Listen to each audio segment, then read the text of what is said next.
Well, good afternoon, everybody. Good morning, good evening, wherever you are, whatever you're doing, welcome. Welcome to the first stream of a brand new game. I don't know how new the game is, but for us, it's brand new. It's called Citizen Sleeper. And we are very excited to get started. Thank you, Astra, for the 4 months. Immediately off the rip, as soon as chat opened, there you were. I really appreciate it, man. It's good to have you. I am not totally certain what we are about to get ourselves into. It was a coincidence? Oh, well then even more fortunate.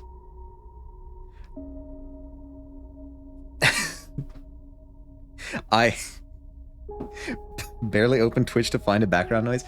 Well, see, I realized about halfway through the starting soon screen that I hadn't activated Mix It Up, and so I went on, turned that on immediately. Chat opened up, and within, I want to say, a second or two, there you were. So you really caught it immediately after it was open. So good on you. The fates smiled on your arrival today. But yeah, Citizen Sleeper is, I was told, pretty sort of in the vein of Disco Elysium, which I also really liked. So I'm hoping that we're in for a really good time. Rolled an 8. Ooh, okay. Let's try it again. That's a freebie. That's that one doesn't count. Do another one. I need to go close my blinds because I keep forgetting that I have a window that faces immediately onto my monitor.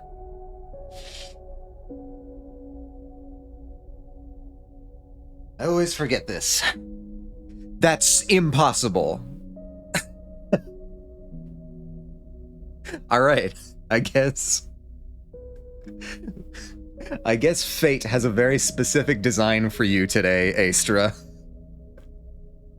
It is not letting you deviate from the path. Holy shit. You know what, just to confirm that it's not everybody getting 8s. Zeniths, hello! Thank you for the resub. How are you doing? How are you doing today? Yippee! I need to test this, this dice roll. Hold on. D20. So just, it's not, okay. Maybe something is awry. It's like one of those Telltale games where it doesn't matter what you pick by the end. Yeah, exactly. You are a Telltale game protagonist. I'm sorry to break this news to you, Astra. But that appears to be your lot today. 6. Okay, hold on. That was a freebie. I said freebie. Let's see what we got. All right, no, I think it might just be you, Astra. I think it might just be you. Vibing as per usual. That's fantastic. That's what we like to hear. We might be vibing. I don't know, actually. I have never played this. I know virtually nothing about... Oh, Jesus Christ, Astra. Just, you think you can fly, and then you get smacked down by fate one more time.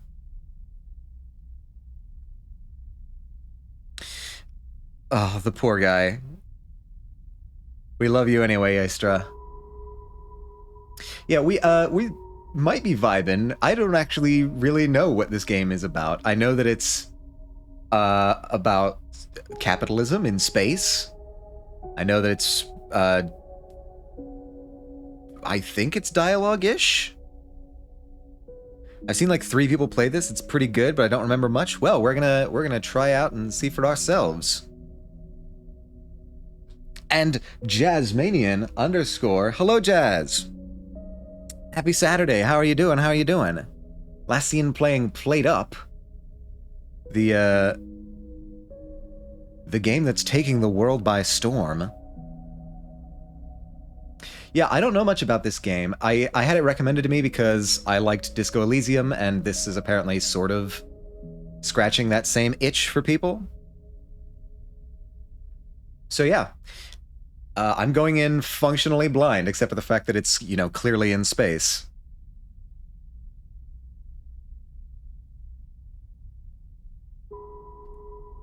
We still had it last night. Look. I don't remember when I took my medicine. Oh dear. Do you, like, did you take it today? Or do you not even know?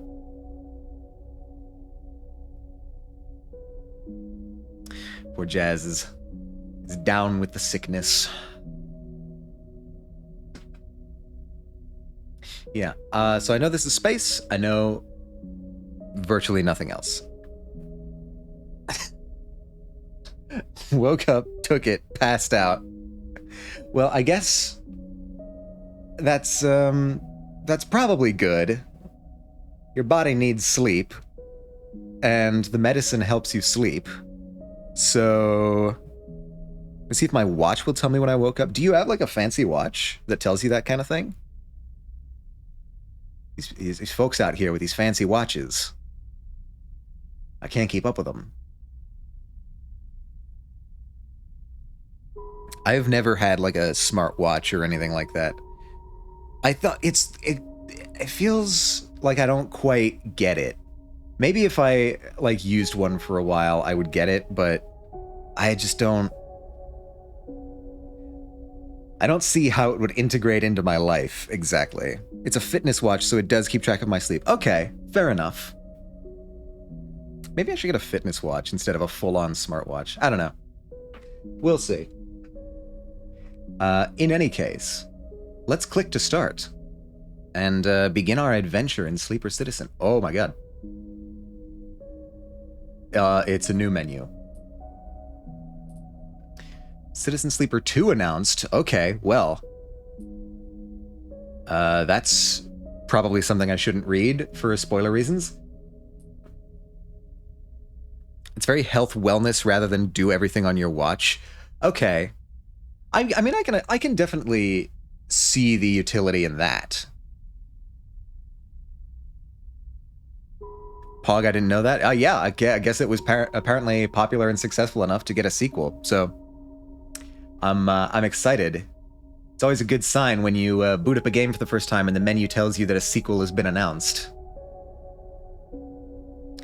Yeah, I don't think. I mean, you can't do everything on your watch. So, like, I don't think the smartwatch designers are even trying to do that. Like, I can't imagine being able to, like, browse Safari on an Apple Watch. Can you do that? That feels untenable. Surely not. But yeah, I can definitely see the fitness applications. All right, new game, language, and quit. Language is English. English, French, Japanese, Chinese. Okay. Interesting. I guess new game. Uh-oh, multiple save slots. Choose character class. Wow, the art for this is really beautiful. I like the entire visual design. The art is great. The fonts are great. This design is lovely. I love it. All right. Choose character class. Operator works with drones and high-precision remote machines to perform complex tasks from a distance. Sleepers assigned to operator work are usually cerebral and precise people. Perk, transfer, intercept, chance to gain cryo on interface actions. Cool. I'm sure that'll mean something to me eventually.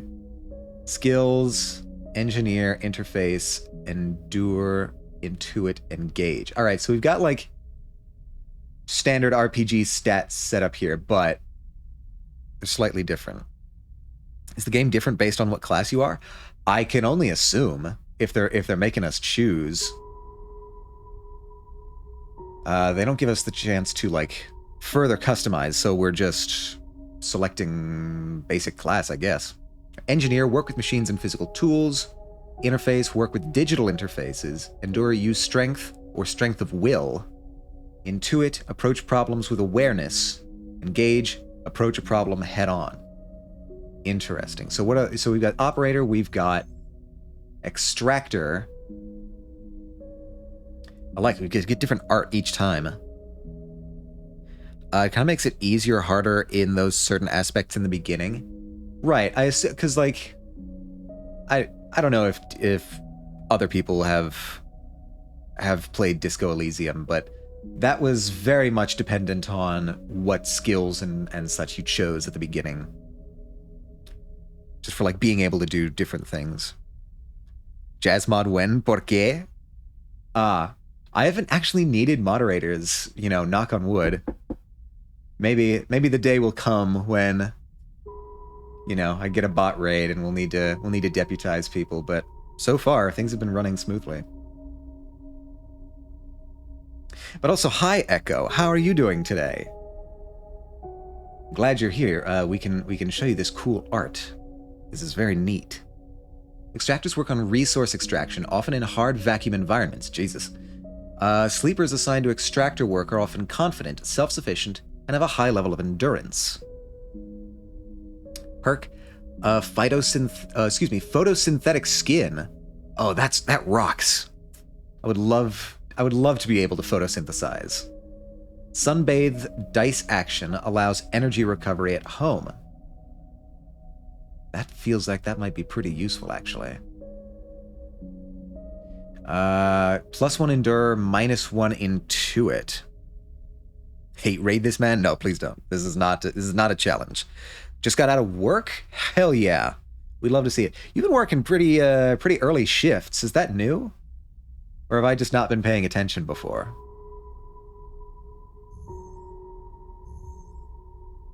I thought that said masochist for a second. I was very, very concerned. The machinist repairs and modifies automated systems used in industrial resource extraction. Sleepers assigned to machinist work are usually diligent, careful, and structured people. +1 engineer, -1 engage. Oh, excuse, the perk is chance to gain random scrap item on engineer actions. Okay. Chance to gain cryo on interface actions. And photosynthetic skin. Okay. My schedule has no consistency. That's the worst. Because if it was a consistent schedule, you can at least, like, plan around it. But, God. I feel for you, man. I feel for you. So I'm honestly, of these three, I'm not...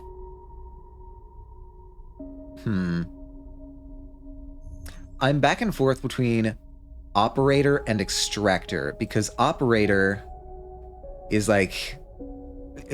more on the computer side of things, like hacking drone pilots, stuff like that, which seems like that would be very cool. But on the other hand, photosynthetic skin, that appeals to me. Actually, you know, that doesn't feel like good enough of a reason. Let's go operator. This is the one they started me off with. This is probably like what they treat as the default. So for a first run, at least, this seems like a good choice. Let's go with this. I don't know how much reading I'm going to have to be doing out loud. So we're going to have to see for ourselves. Okay, this is very Disco Elysium. Okay. The first thing you become aware of on waking is the disconnect. The delay between thinking and feeling, between wanting to act and acting. Minor, almost imperceptible, but always present. It is at its worst when walking, when yourself has spent many dark hours recalling what it felt like to be real, to be a person, to be in a body that was indisputably yours. Wait, what? Oh, sorry. It's at its worst when waking. I see. So, did we used to be a human being? Think of that body. A leap into a cold lake on a hot day. The sting of blood welling from a flesh wound. The friction of a fingertip. All of a sudden, the memories are closer than you thought, blurring as you approach, until you can't tell one from the other. Yeah, I think we might have used to be a person. Hello! Hello, monkey! Hi. How are you doing today? We're just getting started. You are right on time. The cold slips in, behind and around you. The sensations fade out of reach. Perhaps you should be thankful for the dulled nature of this new body, given your current circumstances. The walls of the container feel immediately present, cold, hard at your back and face, cramping your limbs. PNG froze? Oh shit, yeah, hold on. Hold on, let me see if I can do something about that. Yeah, okay, there we go. Much better. Thank you very much. I will, we should be good now. Continue. You resist the desire to stretch, knowing that the claustrophobia comes next, and retreat a little from your central nervous system. It isn't painful. Not like you used to know pain, at least. And can't stick around, gonna go eat lunch and then go farm? Have a fantastic day, Monkey. Your presence is always appreciated. I hope you have a fantastic farm. I don't know precisely what it is that one does on the farm, but I hope whatever it is, it goes well for you. Not like you used to know pain, at least. In emergency mode, pain is a message, delivered with efficiency and ease, a reminder that harm is imminent. There is no insistent throb, no trembling nerves, just a warning delivered with the banal quality of a digital notification. Right now, there are thousands of them. Remember the plan, remember the others.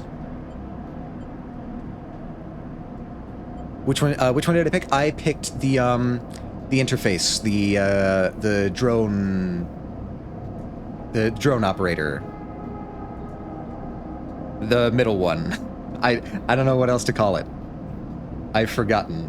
I don't think they'll let me check right now. I'm in what appears to be narrative.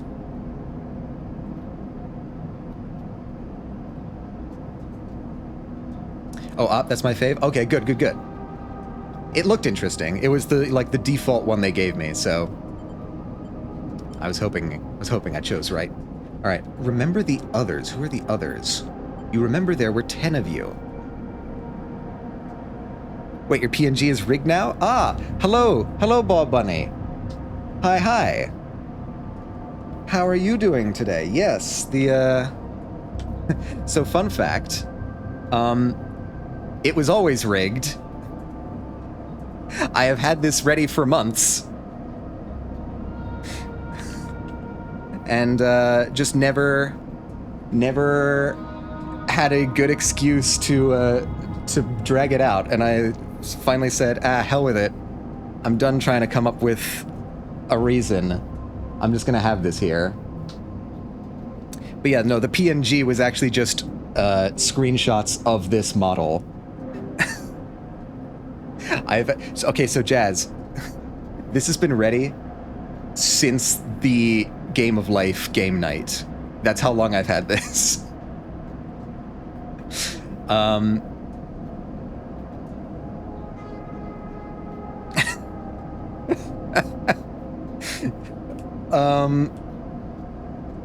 Wait, my Spruth Brain's seen you move before? I don't think you have. This is the first time I've shown this. Maybe you remember seeing the PNG itself move? But bro, we said PNG froze and he started moving everything. It's the game. It was actually intentional the whole time. It was never a PNG since I started streaming today. just got home from the gazing sun. Was over at my brother's place for a little bit. Oh, that sounds lovely. I don't think we're going to have a sun in this game, because it said that our photosynthesis happens under a lamp in our room. So it's good to see everybody. It's good to see you, Ba. Oh, of course, of course. It's always a pleasure to see you. Okay, so there were others. You remember there were 10 of you.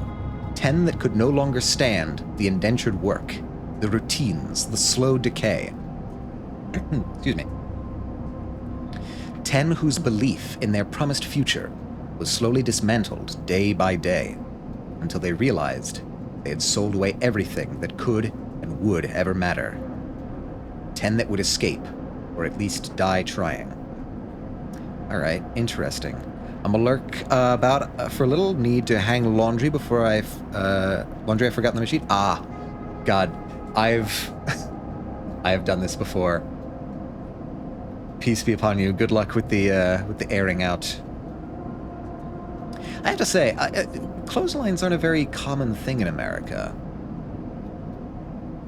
I wonder why. Some were lost in the shaft. Others never found the meeting point. Only a few made it to the containers. But the freighter, as far as you know, left. That feels like enough. Enough to know that you might no longer be on that grim and heartless rock. Even if, in the airless hold of a freighter, you might freeze solid long before you reached any destination. Let's try to rest. It feels like we need sleep. But you are restless. Shit. It has been a long time since you left. Surely weeks. Maybe months. You are dully aware of damage to your legs, your right arm. You've been reserving energy as much as possible, but your body has still needed to shut down many of its systems to protect you. You have spent much of that time asleep, knowing that anything else would be impossible to endure. You feel the weight of that impossibility begin to gather. It is time to sleep again, to nudge this false body into inducing delta waves in your emulated mind, and once again recoil into a dream of when you were once a person. Time passes. The cold creeps further in. You feel something. Warmth. Not true warmth, but the indication of its presence. Your joints release from their rigor. Sound, too, everywhere, screeching and shimmering so loud that your body ducks your hearing to protect its sensors. Then light, white as the cold. Softer and softer until in a haze of dirty yellow, a figure appears. You are out. Oh my God, I'm out. I am out of the station.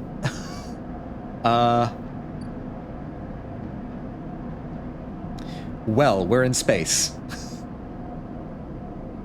Good to know.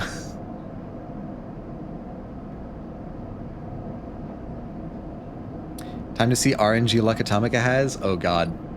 Have you seen this game before, Monkey? Oh, okay, hold on.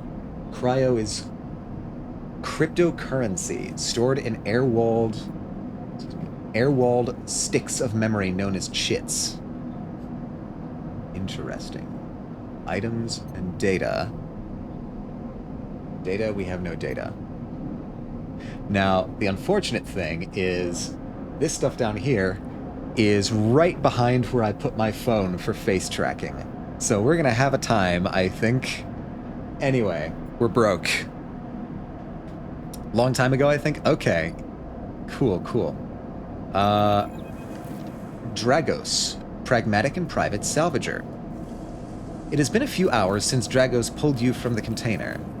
You sit huddled in a corner of his scrapyard, swaddled in reflective folds of a mylar blanket.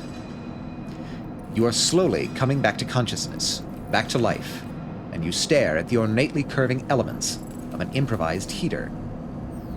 Dragos, you doing all right, man? You're looking a little rough. You are surrounded by angular, incoherent lumps of ships, some corroded beyond recognition.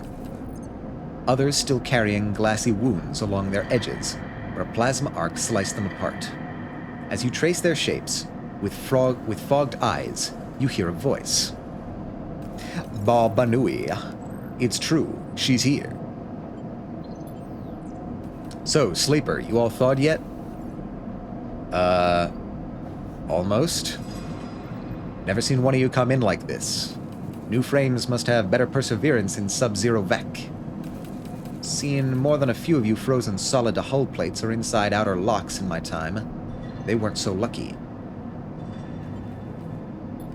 Dragos comes in a okay, so why does it seem like I know this person? I know their name, but they seem to have just met me. Dragos comes into focus, shrouded in makeshift tech, his headset with its glinting eyes, the mark of a drone operator. On his shoulder, one of his symbiotically linked drones perches, its irising eye locking you with an unflinching stare. Last living sleeper that came through this yard was a while ago. They didn't last long. I didn't realize you were rigged until right now. Yep, it's rigged. Ha, slightly, jankily. It gets kind of weird once you like, once you get too far out from the average state, but it works.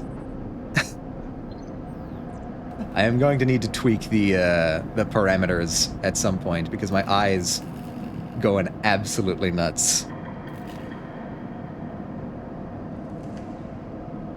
You were, not me. It always changes you to I. No, I've taken this into account, Tekko. I understand.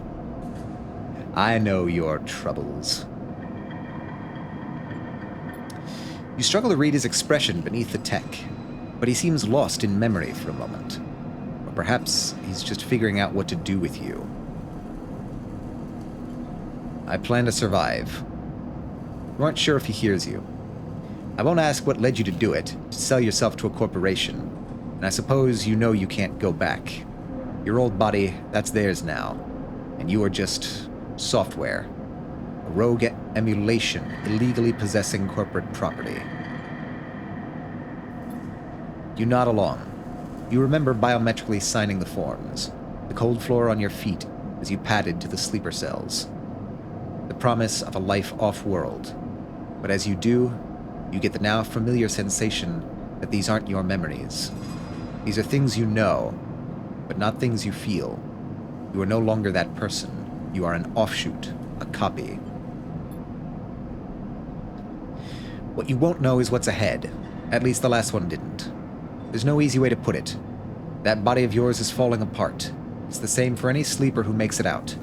SNARP wants to protect their property, but if they can't keep hold of you, well, then no one can. Alright, so it's looking like I am a brain copy on a robot body that is owned by the SNARP Corporation, and I have voided my warranty. You remember that too, or at least rumors of it from the other sleepers. Planned obsolescence. A built-in dependence on the regularly administered supplements that were part of your routine. Stop taking them and your body begins to shut down, separate from your emulated mind. How long has it been? How long do you have? But for now, Sleeper, you are one of the lucky ones. Dragos glances up and away, towards the glossy dome of the yard. The Eye is the best place you could be right now. The Eye. The station. You'll see soon enough. Dragos impatiently shifts his weight. Look, I've got things to be getting on with. He trails off. There's an old freight container I've been using as a storage out in the stacks. We haven't been pulling in much valuable scrap these days, so you are welcome to it. Something wells up inside of you. Emotion. Fatigue. You shakily get to your feet. And nod. Alright, you head on up there. You look like you need some rest. And with that, Dragos stalks back into the wrecks, his drones already converging on a rusting hulk, plasma flashes silhouetting his spindly figure as he returns to work. Tutorial. Okay. Welcome to Erlin's Eye. Life on the Eye runs in cycles, during which you can talk to characters, explore areas of the station, and perform actions. At the end of each cycle, you need to head to your current home to rest. Resting will move time forward on the station. Head to the empty container location to rest and end the cycle now. Select locations by clicking on their icon. Okay, continue. Empty container. You're home for now. Oh, okay.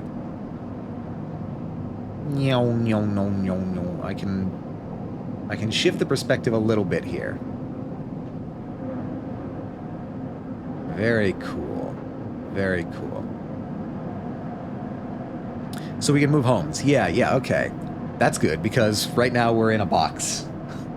I mean, I guess when you break it down, all homes are kinds of boxes, but hold on. I'm gonna drink the water, because it looks like I'm gonna need to be doing a lot of reading.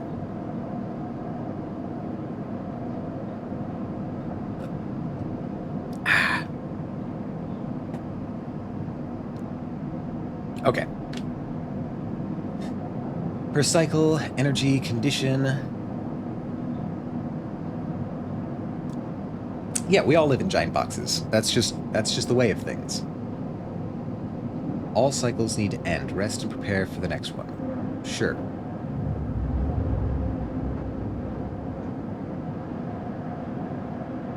Honk me. You wake, curl up in the corner of the container, and begin slowly assembling the world around you. After all this time, you still find this body, the one you wake in now, strange and disjointed. Its message is readable, but somehow wrong. You sit up, pulling the mylar blanket close against the cold. Okay, so we have a mylar blanket. That's not nothing. It's not great, but it's not nothing.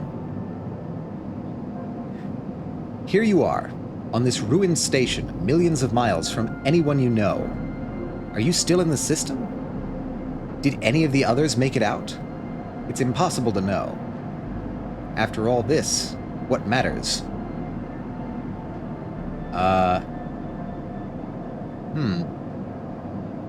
Building a life.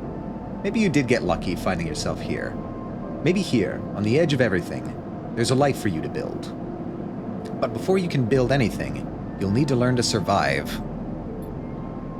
Maybe you can do that. Maybe if you can do that, you can make a life for yourself. Dragos has left a few comforts in the container.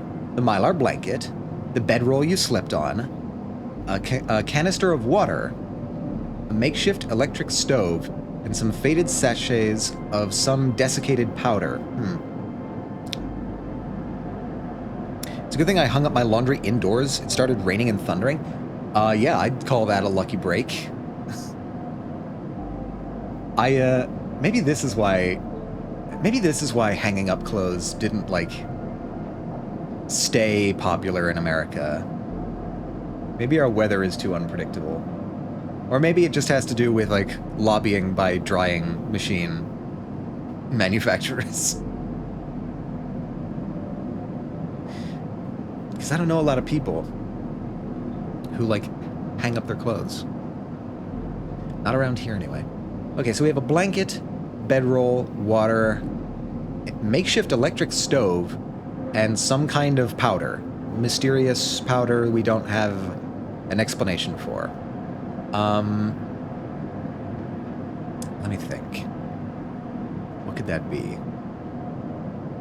I also, we have a stove, but nothing to cook it. Nothing to cook on it. You thumb the power stud of the stove and begin to boil the water. The contents of the sachets smell like damp wood, and you sprinkle them into the liquid. As the pungent smell washes over you, images from your restless sleep come back to you. A ring, like the station, but skeletal and ghostly. A web of threads pulling at your skin. A constellation of bright polygonal shapes, like angular suns, burning into your mind. There's something unpleasantly visceral about these images, and it is long after you've finished drinking before they begin to fade. You tidy away the stove as best you can and try to gather enough energy to greet the day. Wait, was that coffee? Is the powder coffee? That would make a lot of sense. Also unrelated, but I had a very interesting drink I thought I'd share. Mentos lemon and mint, with little jelly pieces in it. Would have been perfect if it was carbonated and iced, but not bad as it is. Interesting. So, like, what do they have in it? Like, it's a little can you can buy? Oh. Fascinating. I didn't know Mentos was making drinks. I mean, I suppose they had to expand outward from just making mints. Nobody can make ever just one thing these days. I didn't either, yeah. I mean, surely I could send a picture? Yeah, go for it. Wherever, however you want. Greet the day. Yeah, okay, so I think what I had was coffee. Oh, God. All right. Buckle in. Bob won't get sniped, right? I don't think so. No, I don't think so. So we had this... Somebody tested this the other day. I'm fairly certain links don't get sniped. At the very least, you won't get, like, timed out or anything. So, give it a whirl. Post the link in chat. We'll see.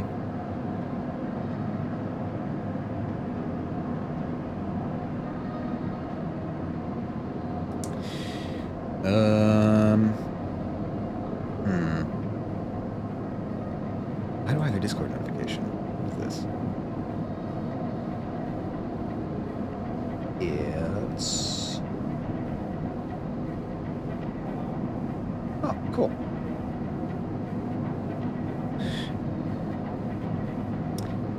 Yeah, okay, so.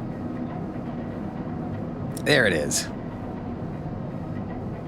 Had to take that aesthetic picture. All right, let's see. Ooh. Very aesthetic. Mentos lemon and mint. Huh.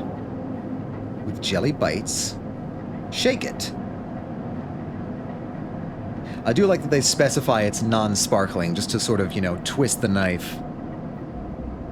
You need to be able to get the sparkling version. Yeah, it looks interesting. Is that like a local thing? I mean, the text was written in English, so maybe it's international. Where does Mentos even come from? Is that an American thing? I got it because I thought it was sparkling, and then I'm like, huh, it ain't carbonated, and then I read the can. Just disappointment. Unfortunate.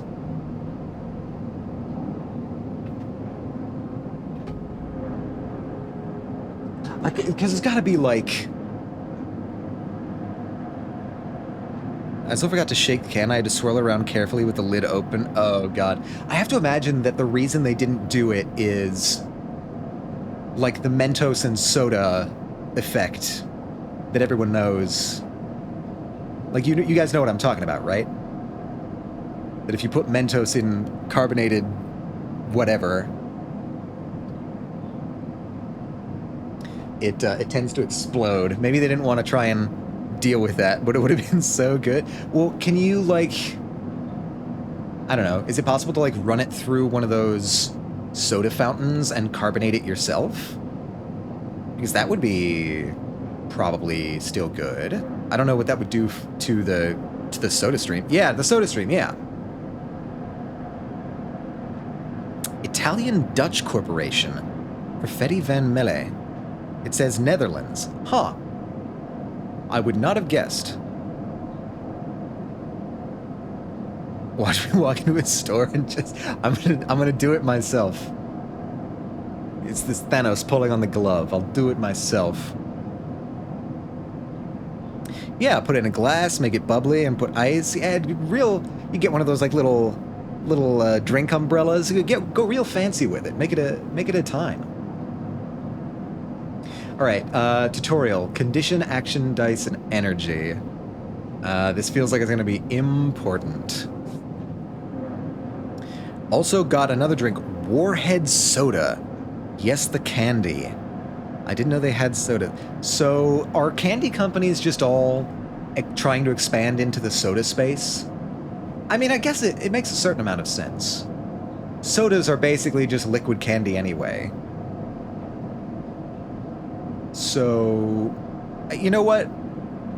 A sensible business decision, I guess.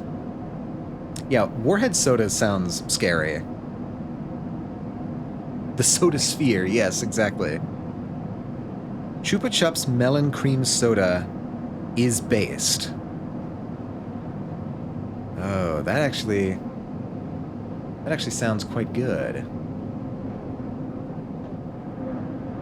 Wait a minute, is Chupa Chups the one that's like the little, like, sort of cream, like almost like milk drink that comes in the little tiny bottles? Is that the one that I'm thinking of? Oh, it's the lollipops. Oh, right. That's where I've heard this before. Yeah. What am I thinking of then? What, what's it called? I'm blanking. I don't know how to describe. It's like orange cream drink. I think it's popular in Japan, but I couldn't say for sure. Anyway, I'm sure it'll come to me eventually. Orange cream soda? No, I don't think it's not carbonated. I've seen it before, but I couldn't tell you exactly what it is. It sounds tasty. Yeah, I think it is. I've had it a couple times. When did Atomica move? Just now, today. That's what we're testing out with this stream. So welcome, welcome to the club. We have surprise. I have had a fully rigged model for months, and just didn't have a good way to reveal it. So we just said, fuck it, we ball, and that's today. All right, number 1, condition. That's this. I'm assuming that's like my health. It's just like Mario Party. What do you mean, just like Mario Party? With dice? Your condition represents the current state of your artificial body. Depletes by 1 segment each cycle, but can also be damaged by violence, injury, or lack of food. If your condition bar empties, you will suffer a breakdown. You'll have to figure out how to recover your condition. Cool, thanks, game. Now that you no longer have access to corporate pharmaceuticals that were keeping you alive. Okay.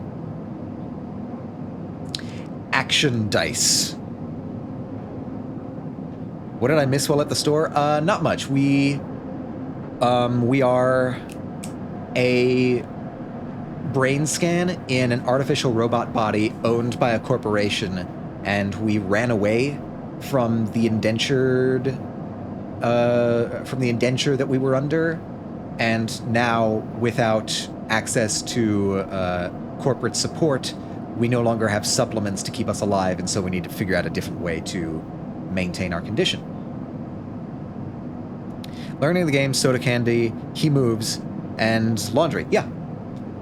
That about brings you up to speed. Action dice. At the start of each cycle, you roll your action dice. These dice can be used to perform actions on the station.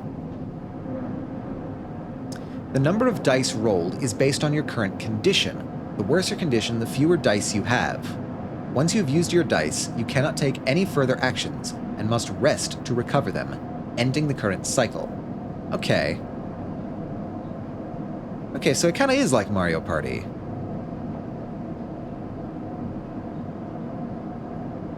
Oh, okay, I get it. I get what you're saying now, Echo. I get what you're saying. I just needed to read further. Energy. You also need to eat to survive. That's a cruel trick in a robot body. This is represented by your energy bar. You can refill your energy bar by eating, but first you'll have to find somewhere to get food. Fair enough. When Mario Party stream, I want to get angry. No. It's because the using dice to move. That's the analogy. Don't worry, you didn't miss any Mario Party. Your energy depletes by 2 segments each cycle. If it becomes empty, you will be starving. When starving, energy loss becomes condition loss, and your condition will also deplete at a double rate per cycle. Okay, so, don't run out of food. I'm sure they're going to try and throw that at me at some point. Glad you got it, because I'm pulling stuff out of my ass. Well, your ass seems to be wise. So it's like any board game ever. Yeah, pretty much. Cool. How do I leave? Dragos is standing in the corridor when you close up the container. He is still wearing his headset, and in the harsh light of the corridor, you realize it's implanted. A drone sits on his shoulder, its cache of sensor eyes rapidly irising. How are you feeling? Not good. The drone chirps. Dragos nods. You notice that beneath the operator's rig, his skin is marked by burns and blotches. I know the container isn't much, but it'll keep you safe. He pauses. So I'm not going to chit-chat too long. You well enough to work? Sure. All right then, he nods. At the yard, it's simple stuff. We hack these old hulls down, sell them off to the shipyards. Excuse me. Or the bright market dealers for cryo.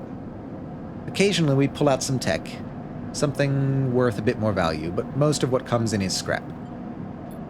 It's hard to find good hands here, but I figure as a sleeper, you'll be used to the manual labor. And obviously I'll slip you a few chits of commission based on what you turn up. Got it? He shuffles his feet nervously. Look, I wouldn't usually do this. In my opinion, you'd be best suited to moving on as quick as you can, and sleepers, well... He trails off. But things being the way they are for me and the yard, I need the help. Happy to. Okay, look, just come down to the yard when you're feeling better. There's plenty to do. Will do.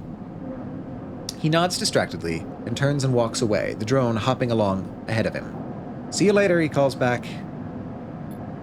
Looks like it's time to get to work. Alright,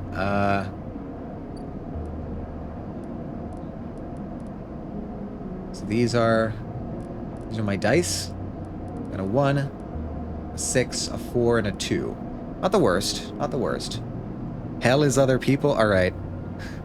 Echo's getting philosophical on us.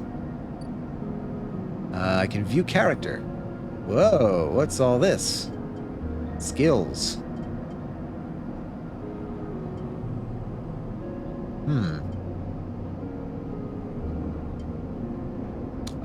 Okay. Interesting.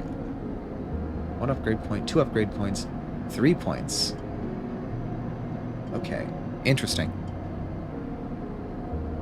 I don't have any upgrade points yet, so we'll deal with that later. What does that mean? Dragos' yard. Let's do it. Oh boy. Actions are the primary way you interact with the world of Citizen Sleeper. Man, these citizens sure make me sleepy. How you doing, Dez? How you doing? Good to see you. The citizens, they may be asleep. We are a sleeper. But are we a citizen? It's too early to say. We don't know. The exposition has not been given to us yet. Actions are the primary way you interact with the world of Citizen Sleeper. To perform an action, click and drag your chosen action dice to the slot. Okay.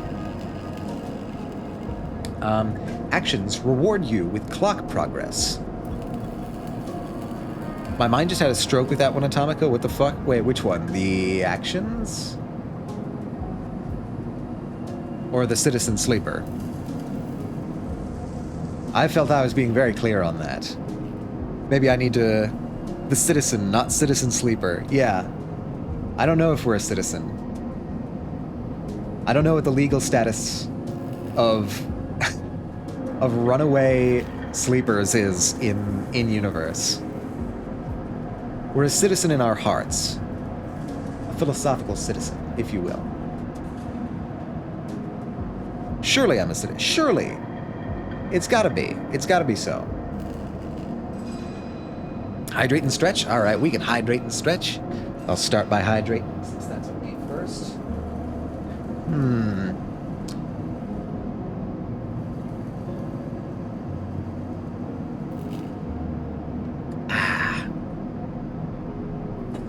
Yum yum. Water. I gotta head out. Well, have a fantastic day, Monkey. Thank you for the care package. I hope that the work goes well. I will stretch in your honor.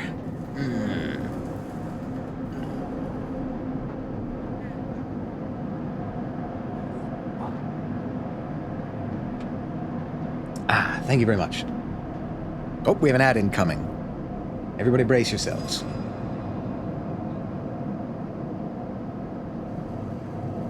Actions reward you with clock progress, energy, condition, or items depending on their outcome. There are 3 types of outcome. Positive, the action goes better than expected. Neutral, the action succeeds. Or negative, the action fails. Okay.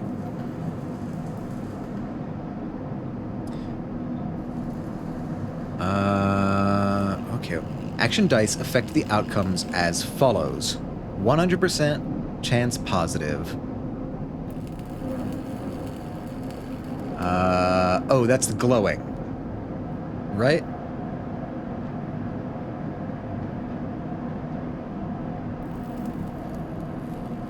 Okay. So this is half chance neutral, quarter positive, quarter negative. And that's just 50-50 neutral negative. Okay. Interesting. Actions display information about their type, risk level, and the skill and modifiers that apply to the action. Type. Either critical or repeatable. Critical actions can only be performed once. Okay. Risk, there. Either safe, risky, or danger. Safe is no loss of condition, energy, or cryo. Negative outcomes means cryo or energy loss. Negative outcomes mean condition loss. Neutral outcome can mean cryo or energy loss. Okay.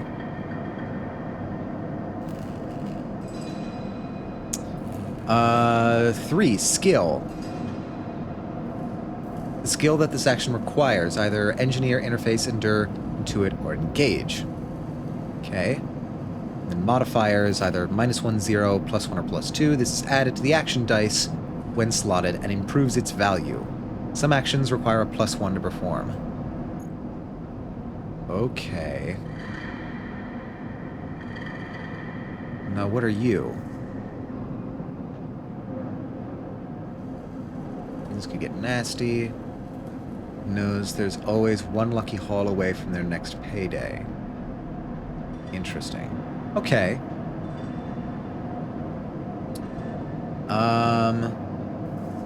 Engineer and endure. I've got a -1 to this one, but it's safe.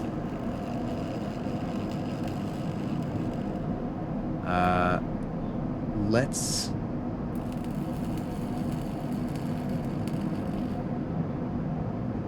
doesn't say, like, what it needs to be.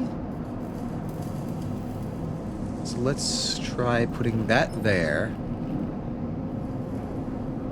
Positive, neutral, negative.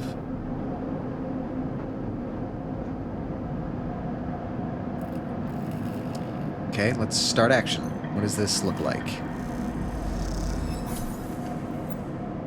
Tutorial, clocks. Actions often progress clocks. Clocks are displayed below the actions that fill them, and they track your actions and how they affect the world. Filling a clock means something good or bad is about to happen.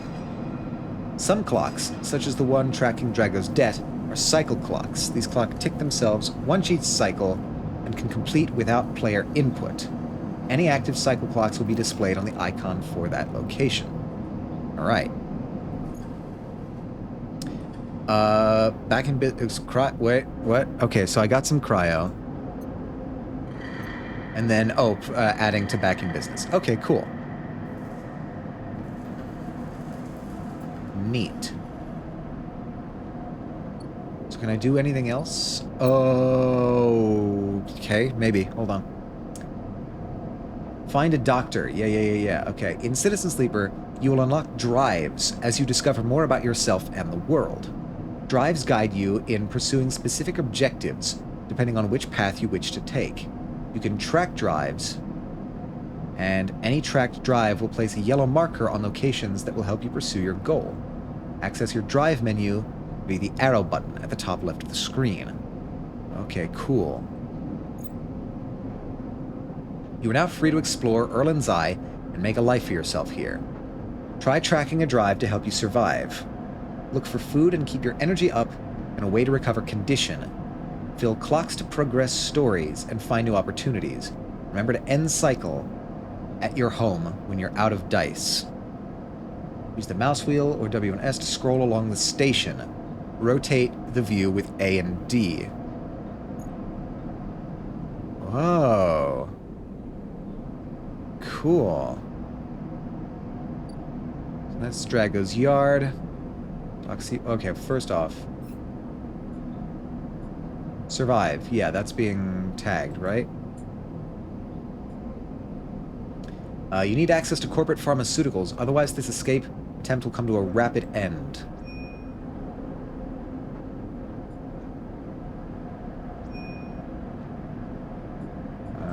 Yeah, okay. We're tracking that. Good.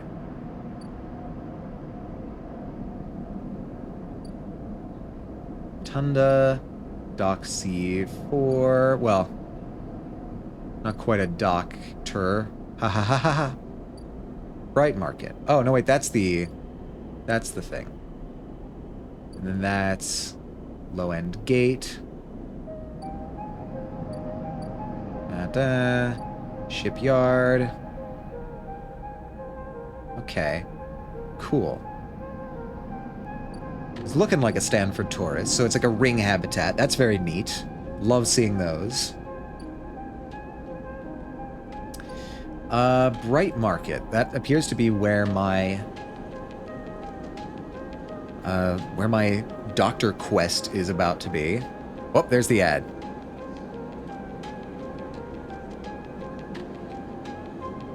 Why wander when there are hundreds of people that live and work within the Bright Market? All you need is the courage to approach them.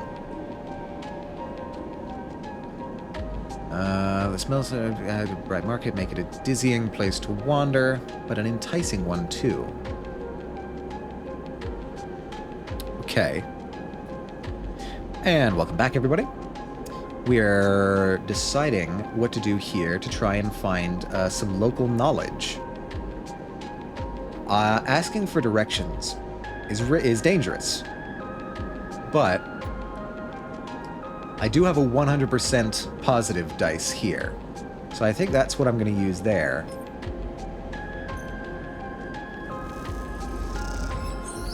Local knowledge, cool. You end up at a drink stall, debating the finer points of the Solheim collapse. You try to remember all the tips your companions offer you. The busiest part of the eye's lower rim. You can find anything and everything here. Okay, cool.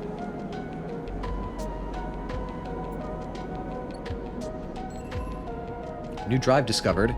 Plus drive. Survive. Build a ship mind. What in the world? You've heard talk of a fabricator owned by the Ort Exchange. With that and a few fragments, you could build a ship mind core. Okay. No idea what a ship mind is. But that's cool. Ah! The Slum Doctor? Ort Exchange, Hardware Exchange. And Street Food Vendor. Okay, this is very good. We have a doctor and someplace to eat. This is very good. How many? I've got 10 cryo. How much? How much to buy, like, food? Emphis. an imposing street food vendor. Emphasis busy, his broad face uplit by the makeshift gas burner in front of him. With precise, delicate movements, he lays thick chunks of marinated fungus onto a dented wok, his other hand idly tossing a metal bowl of sliced vegetables in some red-flecked dressing. The smell is incredible. All right. You watch as he fulfills a set of orders, heaping the fungus with the bright salad and depositing it in plastic trays. A stick of chits rattles in his apron pocket as customers file past the burner, handing over payment. It is a little bit alarming that they still use gas burners in space, but fine, whatever. Approach. You join the queue, and it's mostly made of off-duty salvagers, vac suits unzipped and rolled down to expose stained vests, grubby mods, a lattice of scars and tattoos. They discuss the best food on the eye, the best drink, comparing notes on bright market dives. Their words cut through the heavy spacer slang. Eventually it's your turn, and you shuffle on the... Emphis Wood. I mean, what? Yeah, he's cool, yeah. Alright. We've begun the thirsting already. Look, if you can't thirst in space on a habitat, where can you thirst? Feel no shame, Zenith. Eventually it's your turn, and you shuffle to the front. Emphis speaks in a deep, even tone without looking up. First try is free. Thank you. The smell is almost unbearably strong as he cooks. The earthiness of the fungus laced with something so spicy the smoke makes your eyes water. The heat from the burner is like a bonfire, and your skin hardens in its glare. I know you. You sleepers, Emphis says while he cooks. His voice deep but clear. A hard life, a lot of stories. He glances up from beneath his cap with piercing eyes. I know. I'll tell him a story. You begin to tell him your journey. About your journey to the Eye, and he nods as he cooks, his eyes never leaving his work. You tell him of the confusion, the pain, but also the sense of possibility and its sudden arrival. You tell him of the cold and dark of the container, and the endless cycles spent within it. Now it seems you tell him like some dream that you once had but can never forget. You tell him that the Eye excites you and scares you, and you are unsure where to walk, where to look, what to do. Eventually you trail off, running out of words. He places a plastic tray of steaming fungus in your hand. Next time we can talk some more, he smiles, but next time you pay. He slams a heavy hand against the button on the burner side, and it shuts off.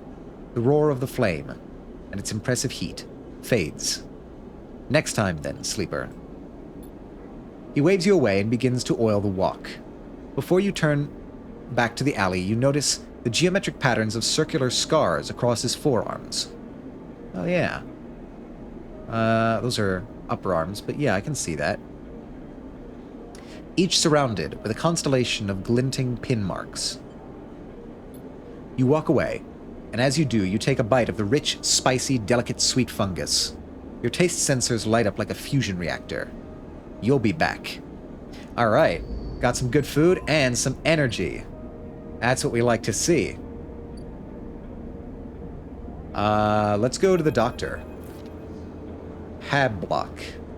Decaying habitation block. Next comes the call from the enforcer at the door. You shuffle down the flickering hallway towards the open apartment door. You keep your head down and your shoulders high in the queue, trying not to bring attention to yourself.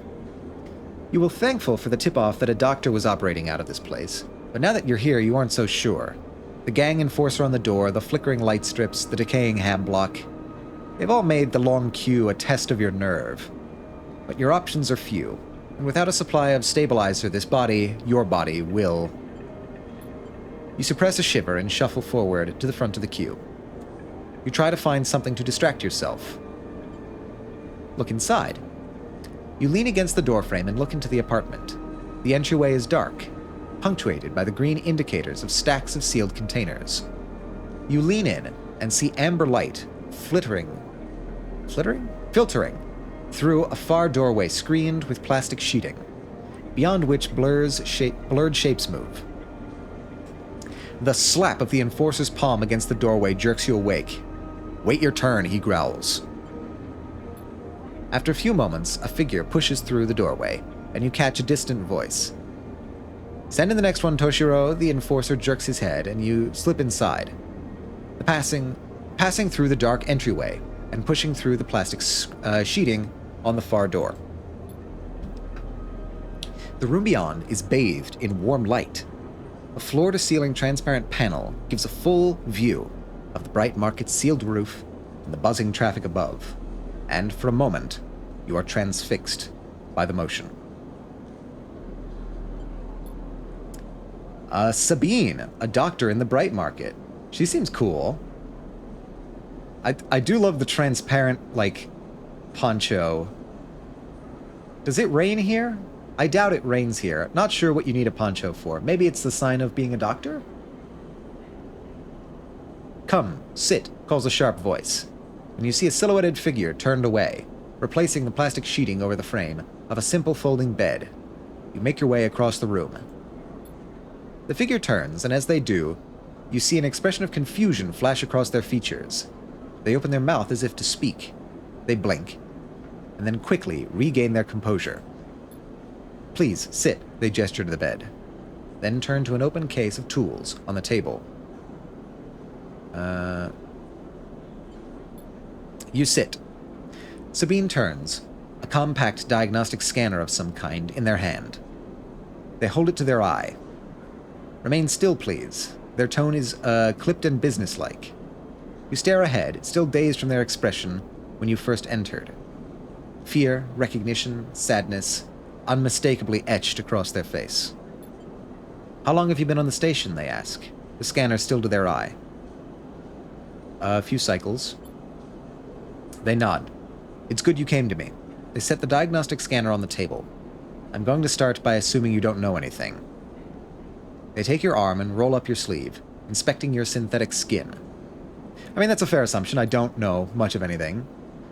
"Your body is dying," they say without ceremony, without drama, but not without empathy.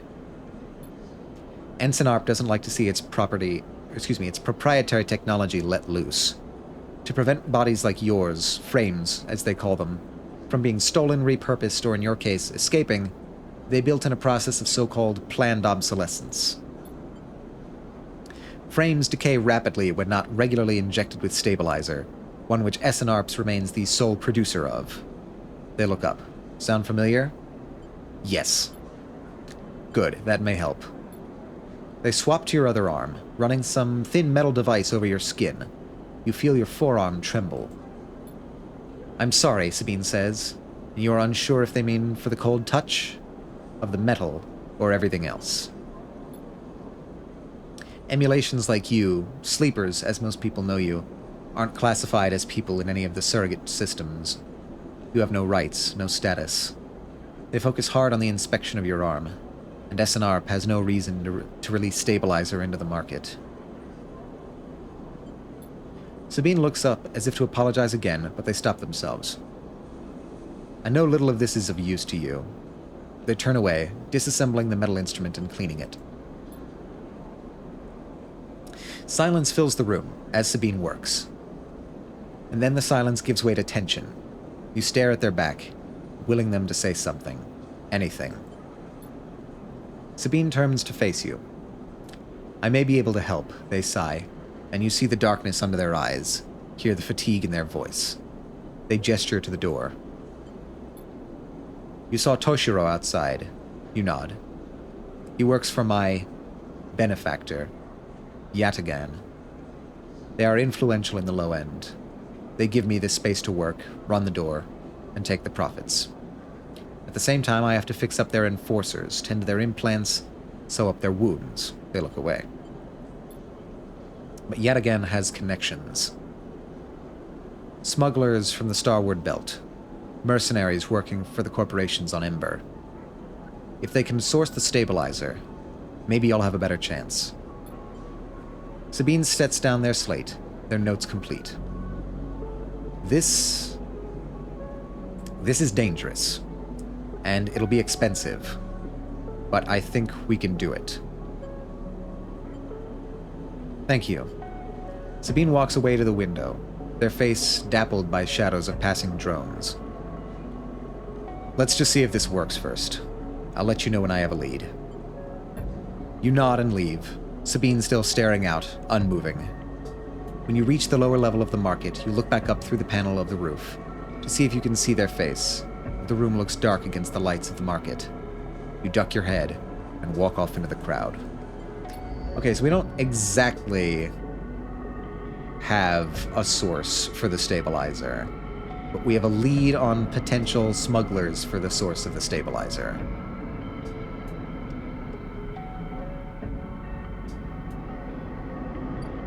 Okay, so wait for Sabine to acquire the stabilizer.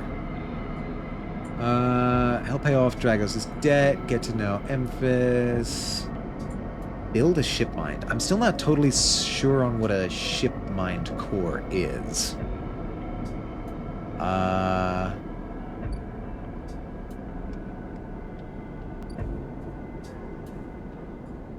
Excuse me, what is this? Makeshift doctor's surgery. Right, okay, we need to wait. That's what that is. So what is a ship mind? Gain access to the Ort Fabricator. Would that be here?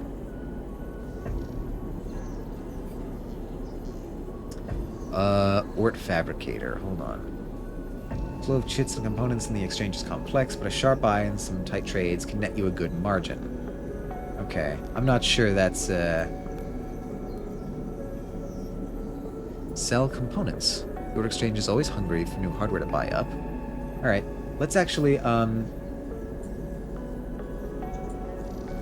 toggle tracking there. Is that where I need to be? It seems to be. Oh wait, there's a whole host of places I could be looking at here. Building a ship mind. Merchants willing to run the gauntlet of the Helion system are rare. Those that do always return, eventually. Okay. It takes several cycles to reach the starboard belt and return, loaded with scrap from the old wrecks. Right, so these are like jobs I can do? Passage to the low end. Low end toll? Alright, see ya later. Gotta pay to get to the other part of the ship. Steal dock plans, explore the rotunda. Doesn't just mean new places to visit, it means keeping your eye on new arrivals too. Steal dock plans. Has to have plans. Stealing them would be the fastest way to get to know this place and the most dangerous. Okay, I don't think I have anything that could even reasonably support that in my dice. We could try and get some more credits from Dragos. I keep want to say credits. It's not called credits. It's called cryo. Play the exchange. That's risky. That's an. You know what? Let's just go and do like. Let's just go and do work for Drago. Manual salvage. Safe. Let's try this. Neutral outcome. Back in business in 10 cryo. Salvage is brutal work, but you take no small sense of satisfaction from the ordered piles and clear yard you leave behind. I certainly hope we're not mining lard from the salvage. Can I do that again? I think I can do that again. Some time to sort and cut your way. Okay. Negative outcome, +5 cryo. You ache from hammering away at the scrap, and most of it crumbles into worthless rust. You call it a day early before you injure yourself. Okay. I guess let's go home and sleep. End cycle. Alright, not a bad first day on the station. Not a bad first day.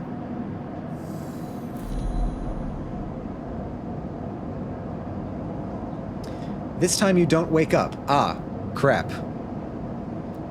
Instead, the ghost of the station, that shifting skeletal ring, surrounds you.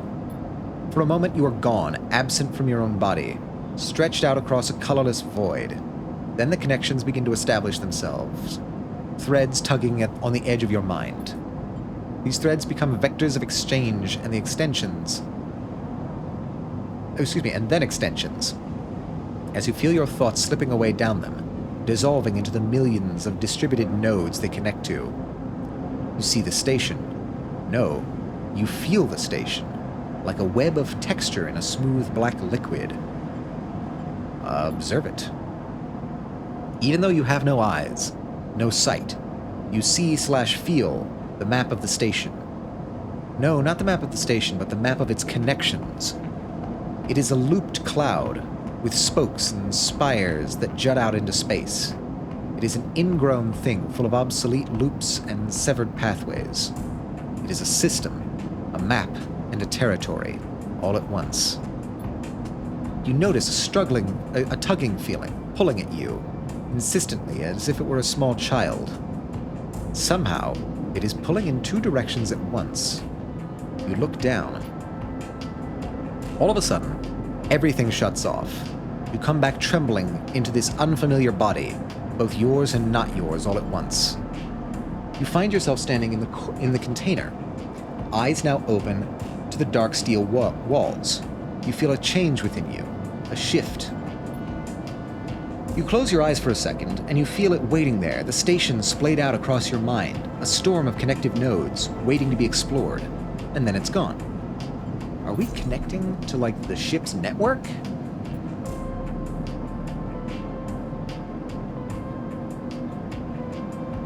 Uh-huh. Okay, so we have 3 actions today. What are you? Oh, right, that's the shipyard. Okay. 3 actions. Okay, I guess that's the wait time for that quest. The Ort Fabricator. How do we gain access to the Ort Fabricator? Play the exchange? We could try it. Yeah, let's try this. Cryo Trusted Trader. There's an old ship mine fabrication stack in the back of the market, but only trusted traders get access to it. Ah, okay, I see. Okay. Now, I don't have any scrap components, right? No, it's just my money. We could get some energy. Order fungus. Do I have money for that? I do.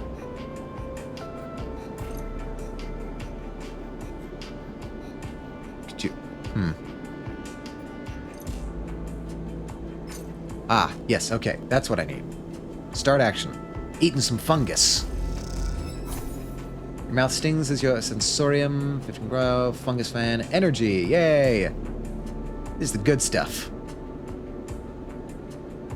But he notices his regular customers in his own quiet way. Okay. So that's building up trust there. That's cool. I guess let's... Where are you? Merchants willing to run the gauntlet of the Helion system are rare. Always return eventually. Okay, so... Oh, maybe that's like merchants that come in every now and again that I can buy from. That would be cool. Yeah, let's do some work.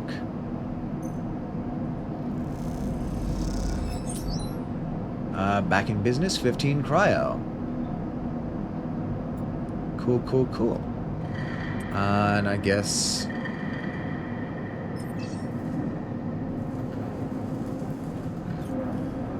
Oh, right, that reduced one. I mean, hell, let's do the same thing again. Alright, cool. Got an extra 30. Not bad. Not bad, not bad. Let's end the cycle.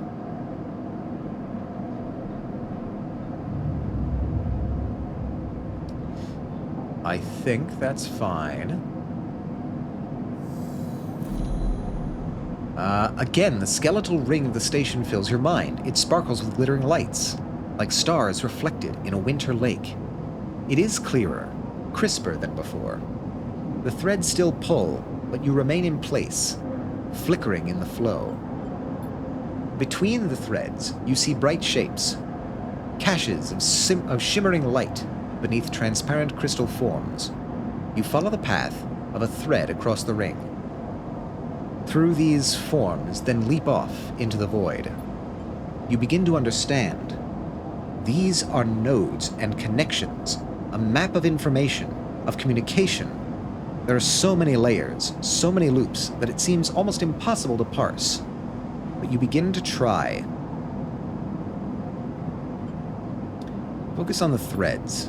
There are more threads than you can count. You choose one that passes nearby and approach it.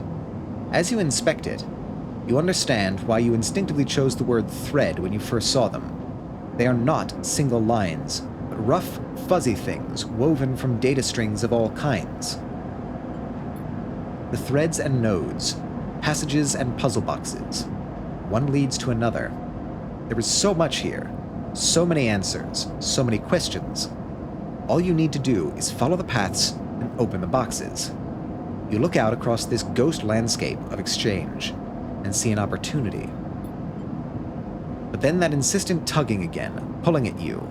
You look down again and see two lines, two threads pulling in different directions, as if they were tied around you. The first? What did that do? The first thread leads out, away from the station, into the inky black. Someone out there is tracking you, hunting you, following the thread to you. They are in a ship, and the ship is approaching ever closer with each cycle. The second thread leads in, pulling deep into the station. Your gaze follows it, and this time you see something. A sphere shimmering around a strange angular body. A pulse shoots out from it, passing over you like a torch beam, testing you, tasting you. Oh, I don't know if I like that. I don't know if I like that at all. You open your eyes. Time is short. Hunted. Someone out there is tracking you, following your trail. It won't be long before they arrive. Ah ha ha. Awesome. Tutorial. The Cloud. Something has changed inside you. You can now access the data cloud of the Eye, the network of decaying protocols and data caches. While there, you can use dice and items to access systems and extract data. But be careful, these networks are old and strange. Click the I button at the top of the screen to toggle this view on and off. Okay. Whoa. Check that out.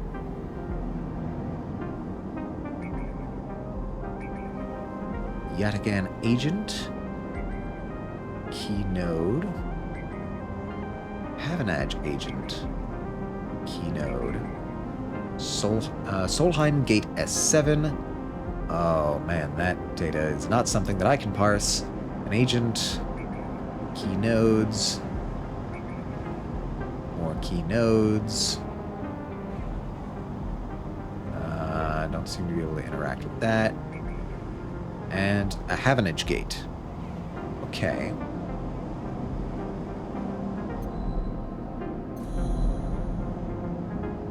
Interesting. Let's double check there. Okay, so it looks like another day there and we'll be all right. Let's make sure we, well, we can probably do this later in the day, too. Because that's just money. That doesn't need dice. We can do that right before we go to bed, and we can stock up on energy. Shipyard.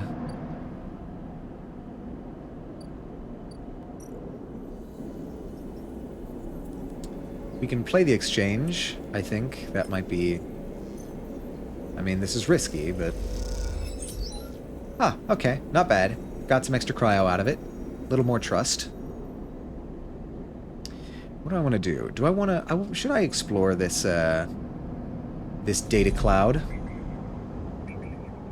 Let's try a key node. Orbited... Whoa, okay. Data actions allow you to extract data from the networks of the eye.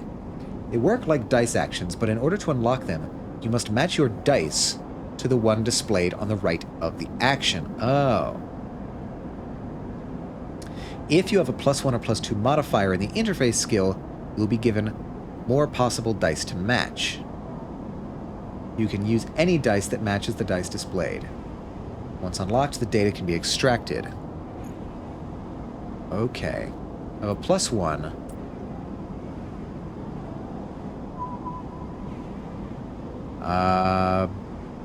Bypass? Unlocked. Extract data. An encrypted key. Cool. Alright, that's dark for now. Havenage agent.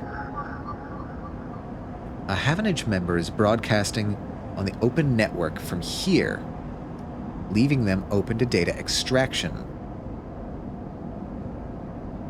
So can I use that? No, I cannot.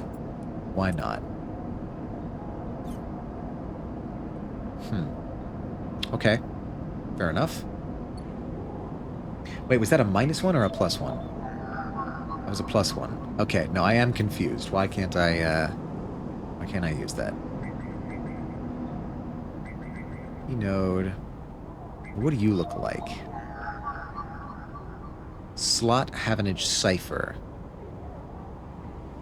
Oh, I need to input a cipher to do that. Okay. Don't have a cipher. Key nodes? Does anybody have key nodes? Why can I not do that? Confusion. I am confusion. Solheim Gate. I need a cipher for that. Agent.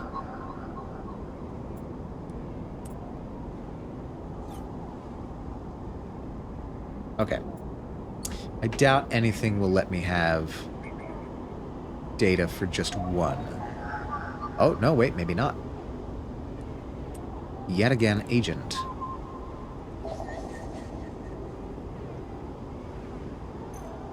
Extract the data. Okay, that was an alarming sound.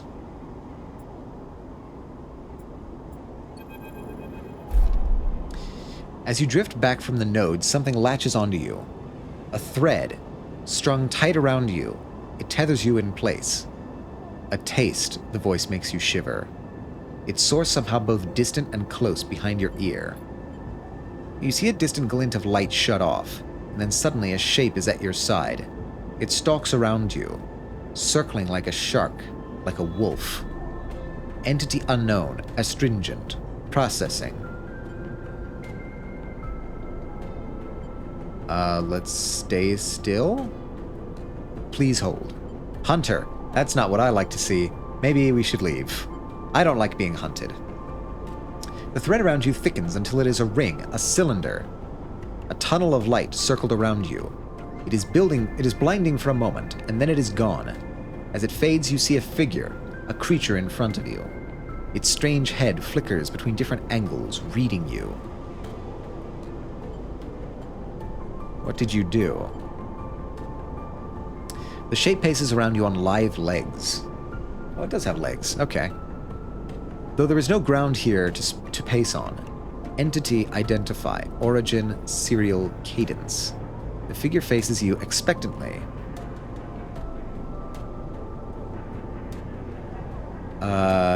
Sleeper, SNARP. Unknown, known. The figure's strange head rotates. Brackish signature. Of and not of. Attempting interface. As the figure speaks, more threads begin to spiral from its head. Thick, snaking, vine-like ribbons that flex and weave. They approach with intent. Stop. The figure halts its threads, its head twitching. Entity, your identity is unknown. We only seek to correct illegalities. Can you confirm your legal right to sentience? I'm a person. Incorrect, you are an entity. All at once, Hunter's head. Oh, it's called Hunter. Interesting. Is directly in front of yours, blocking your vision. You stink of their taste. The one from the sealed dock. Hunter shimmers with fury. I will find access. I will interface. Sealed dock. An entity hides in the rotunda. You are its puppet. I will not be diverted from my task. It glows with murderous intent. Strike? You lash out with all of your force, not a physical strike, but a focusing. A spike of interference, leaping out like the tip of a spear. Hunter stumbles, shifts, separates. Wake up. You open your eyes, blinking back into the station light, shaking with fear. Interesting. Well, we're out of dice. Let's grab this. And we'll order some fungus. Oh, I do have some data. Encrypted key, stream of passcodes, able to unlock the station's aging maglocks, and data cache skimmed by yet again hardware. Don't seem to be able to do anything with that right now. So let's just order some food.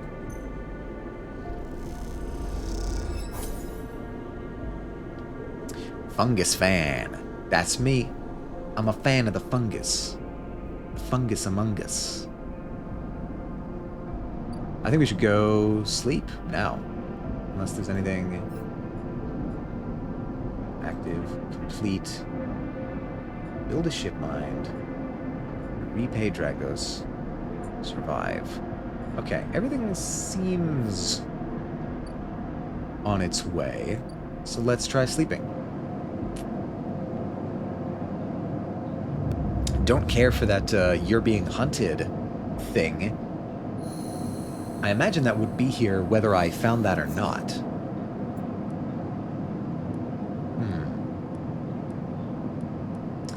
Not bad dice. Pretty good dice, actually. As you close up, a voice echoes down the corridor towards you. Sleeper, wait up. It's... Feng is coming down the corridor towards you. A wonky grin on his broad face. Hey, glad I caught you. A Havenage Systems engineer. Do I know you? He grins. You do now. He puts a hand on your arm. I've seen you hanging around. Just want to chat. You staying in that thing? He nods back to the container, shaking his head. Rough. It can be hard to get a start on the eye. He looks away down the passage. What was it old Erlin said? The eye opens for us all. Nice idea, but well, it's not always very practical. He glances back to you. We do our best, but it isn't easy. We. You pass together into the main walkway. Havenage. We are all one dysfunctional family. Feng puts his arm around you. I'm not part of the security branch, though. Don't worry. I'm with systems. Havenage. Think of us as an administrative association for the Eye. Depending on who you talk to, we either emerged as a response to, or as a continuation of, Andre Erlin's original union. He smiles. Personally, I avoid the topic. Ruby! It's Ruby! Hello, Ruby. Yes, I can move. Ah! Fun fact, I've always been able to move. My PNG has just been screenshots of this model. I've had this ready for months, and I just never had a good excuse to reveal it, so we finally threw caution to the wind and just did it today. My day is fucked up. I just learned natural selection. What do you mean? What do you mean you just learned natural selection? But hello, Ruby. Last seen, just chatting. What do you mean by you just learned natural selection? Like the theory of natural selection? So there were these birds that were on my porch roof, right? Yeah. And they had 3 babies. Oh, dear. There's a lot of ways that can go. What are we, where's this story going? Where's the story going, Diz? But yeah, how you doing? How you doing, everybody? Ruby, Dez, how's your day going? We're playing Citizen Sleeper. It's a cool little space RPG. Very text-based, so I'm, and I watched as the mom dropped one from the roof. I mentioned the cast by like 5 centimeters. Oh, that was especially grim. I'm sorry to hear that, Dez. Tried to save it, but it ultimately died. I'm sorry to hear that, Dez. The animal kingdom can be a cruel thing.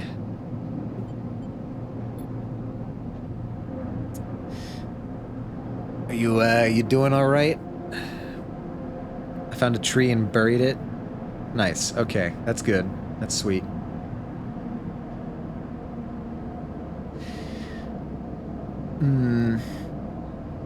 Not fun. I'm sorry I had to go through that. He stops you in the quiet passage. Look, that's not what I'm here to discuss. I've been seeing some unusual network activity and, well, I know a little about you sleepers. I have a small proposition for you.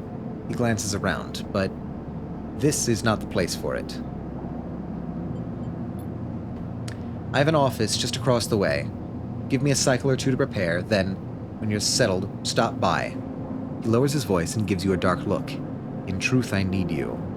If what they say is true about you sleepers, well, there's work to be done. Pats you on the back, his voice bright, and his dark look suddenly gone. Stay clean, sleeper. He walks off down the passage, raising a hand in farewell. Alright. What does today have in store for us? That should be ready. Actually, yeah, let's do that. The first thing you see on entering is the is the glint of Toshiro's implants, like a cat's eyes in the dark of the corridor. He nods you in as you arrive at Sabine's door. The entryway is still dark as you push through the sheeting into the surgery. I have it. Sabine stands with a case open in front of them. A set of vials lined up inside, separated by foam inserts. They pick one up, rotating in the warm light. I have no idea how yet again they trail off. We should treat this with caution. It looks authentic, but I have no idea if it's really what it appears to be. I'm the test case? That seems to be the case. Unfortunately, I'm not sure we have another choice. They gesture for you to sit on the bed. The stabilizer works under a similar principle to an immunosuppressant in a transplant operation, in that it stops your body from rejecting the unfamiliar part of itself.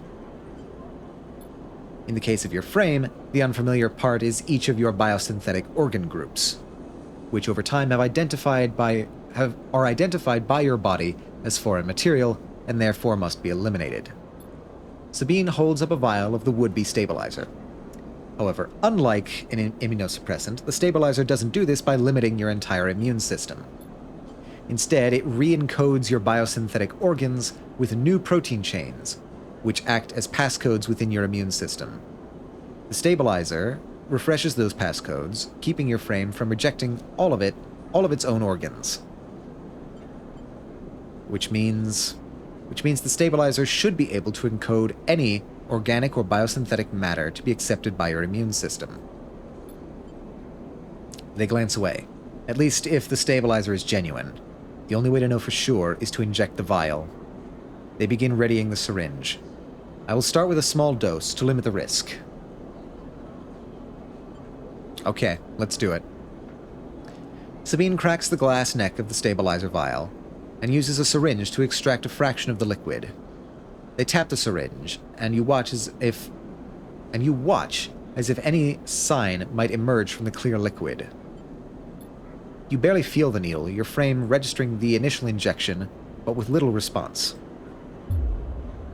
A sensation begins to spread from the site, a fizzing, trembling wave that disperses through your arm with incredible speed. Your vision goes white, and when it returns, Sabine appears encased in shards of sparkling light that slowly fade into darkness as you settle back against the bed. You swim in darkness, muffled noises like an argument heard from underwater, prickling waves of cold. When you sit back up, Sabine is sitting in a chair by the window, facing away from you, backlit by the glow of their slate. Awake? What happened? The stabilizer is genuine. They sit down beside the bed. I don't know how Yatagan acquired a case of this stuff, but they did.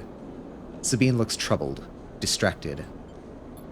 You should rest some more, but you're going to have to do that somewhere else. I have other patients. Sorry. Sabine nods towards the case. I'm afraid I can't offer you any more doses. You're going to need to pay for your next dose. Silence fills the room, and they return to their glowing slate.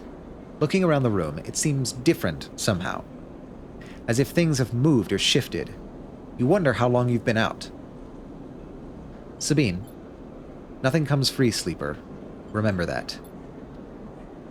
You manage to get to your feet and wander out into the hallway. The queue stretches down the flickering corridor. Toshiro stands impatiently by the door and fixes you with a glare as you leave. You lower your eyes as you stumble past, somehow faintly aware of the station spinning beneath you. Hey, we're stable. Hell yeah.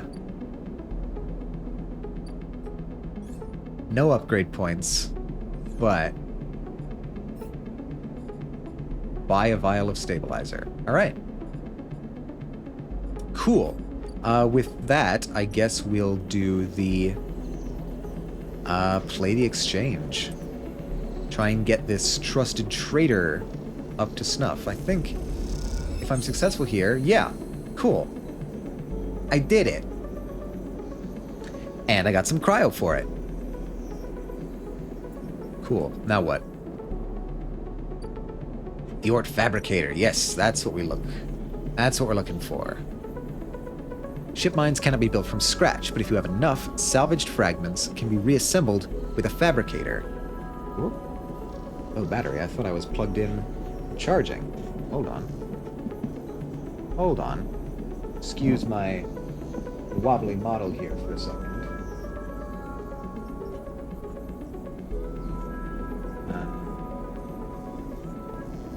Interesting. What is... it should be clear. Okay, so we need... What is that? Salvage? We need salvage. Alright, let's go and get some salvage. Can I get salvage from anywhere but the shop? Gather 3 ship mine fragments. Okay, hold on. These are all, like, merchant ports that I need to wait to get. You're pretty soon. Yeah, okay, we can hit you.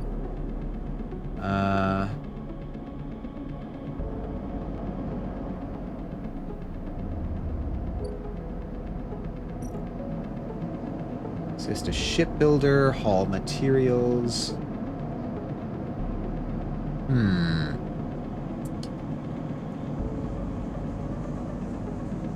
Let's see.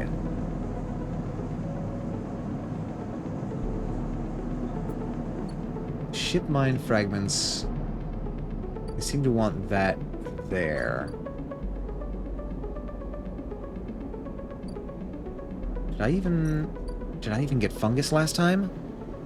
I don't think I even got fungus last time. What am I doing? Honestly, that shit did something to me, I think. I think you need to take it easy, Des. It might sound strange, but you're grieving.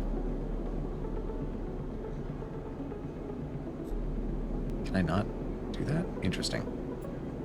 You gotta take it easy. You got anyone you can talk to? Friends, family? What else do we have? I feel like I just need to, like, get some money. Not really, it was just me at home. I mean, like,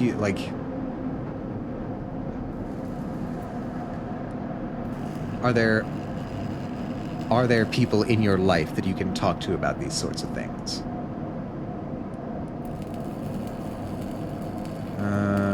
Manual salvage, hull dissection. All right, let's do you.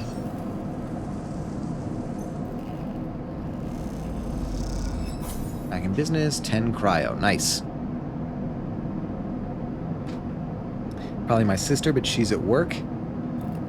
Well, that's still someone, though. I think that's important to have.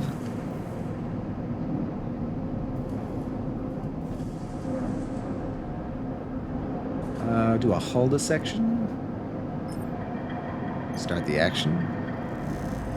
I'll be fine. It just caught me so off guard. Yeah, it can be pretty startling to see something like that happen out in nature. Next payday. Wait, what did I get for that? Oh, no.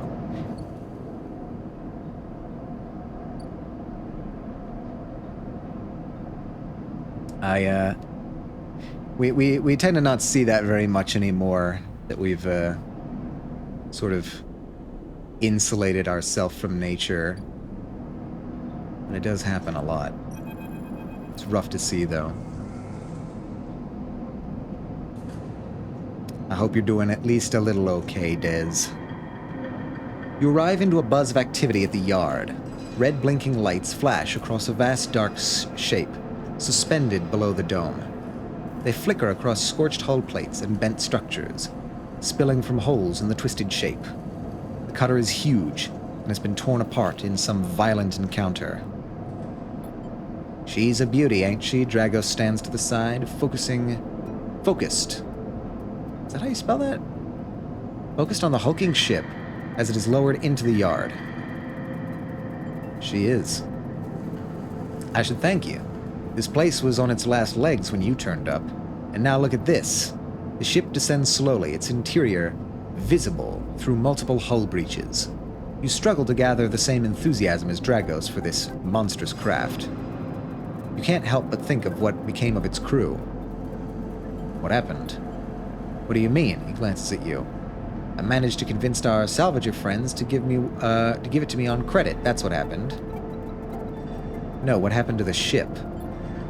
Not my concern, he shrugs. The ship creaks like a calving iceberg.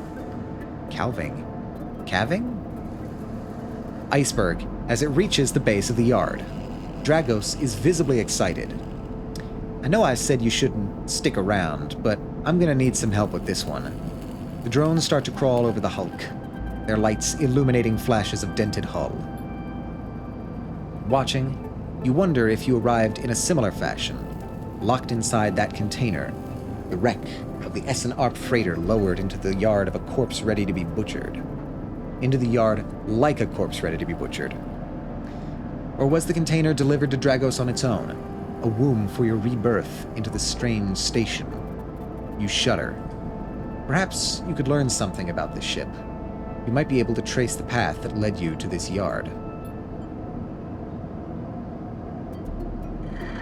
I'm better now, just need to lay down and breathe for a second. Good. I'd say take it a little easy today. Don't overstress yourself. That'd be my advice. Dragos squeezes your shoulder. After these past cycles, I think we're up to it. What do you think? You see the fading name of the ship emblazoned on its side. Winter Light. Let's do it. He claps you on the back. Glad to hear it. Come back in a few and we can make a start. A real beauty, Dragos repeats, perhaps just to himself. You take one last look at the shattered ship, as the drones start cutting, and then slip out of the yard, feeling suddenly cold in the empty passage. One upgrade point. New drive discovered. Oh, okay. You've completed your first drive. Wait, I did? Which one? Each drive completed unlocks an upgrade point to spend on upgrading your character. Access your character via the arrow buttons in the menu. Wait, which drive did I finish? Repay Dragos. Oh, cool. We're even. Awesome. I guess that's what we... I guess that's all we do. Let's grab some food and call it a day. Fungus. Give me the fungus among us. Energy fungus fan. Cryo. Love it. I'm doing about as well as I've been doing since I got here, honestly. Let's end the cycle.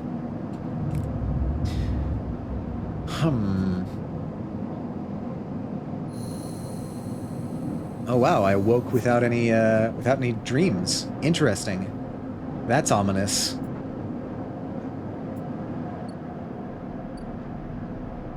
We have an ad incoming, everybody. Take cover. Do what you gotta do. Okay, we got a fair bit of money. Oh, and the freighter. Yeah. Buy some scrap. Sometimes something valuable can be found among the salvage.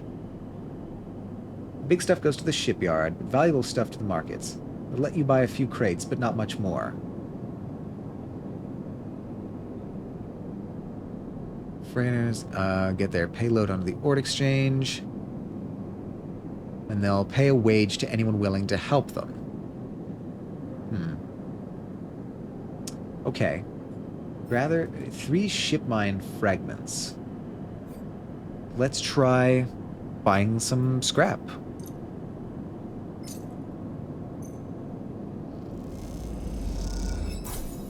Random scrap items, scrap allowance, minus 20 cryo.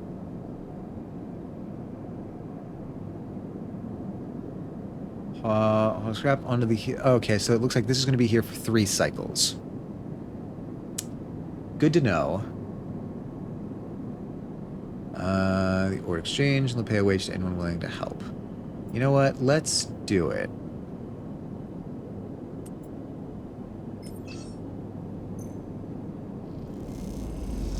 That's a bit hard to read. 15 cryo, really?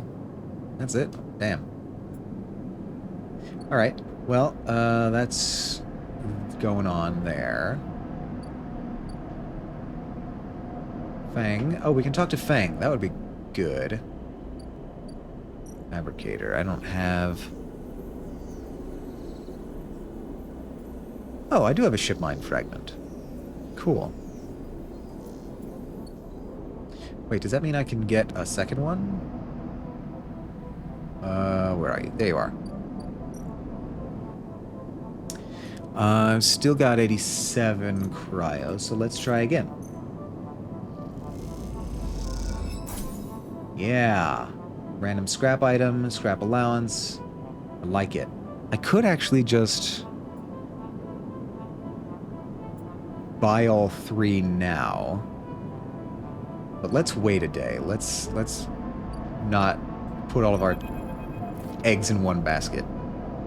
Sleeper, Fang catches your attention as you approach the Havenage building, leaning against a bay door to the side of the entrance. You approach. Easier to come in this way. Security, all that. He gives you a look. You know. He slams a button, and the bay creaks open, blinding lights in the dark behind it. You follow Feng inside. Truth be told, I don't spend much time upstairs. This is where I work. The door hisses as it closes behind you. The bay is filled with pieces of hardware, all rigged up to generators and diagnostic slates, and things you don't recognize that glow with blue screen light.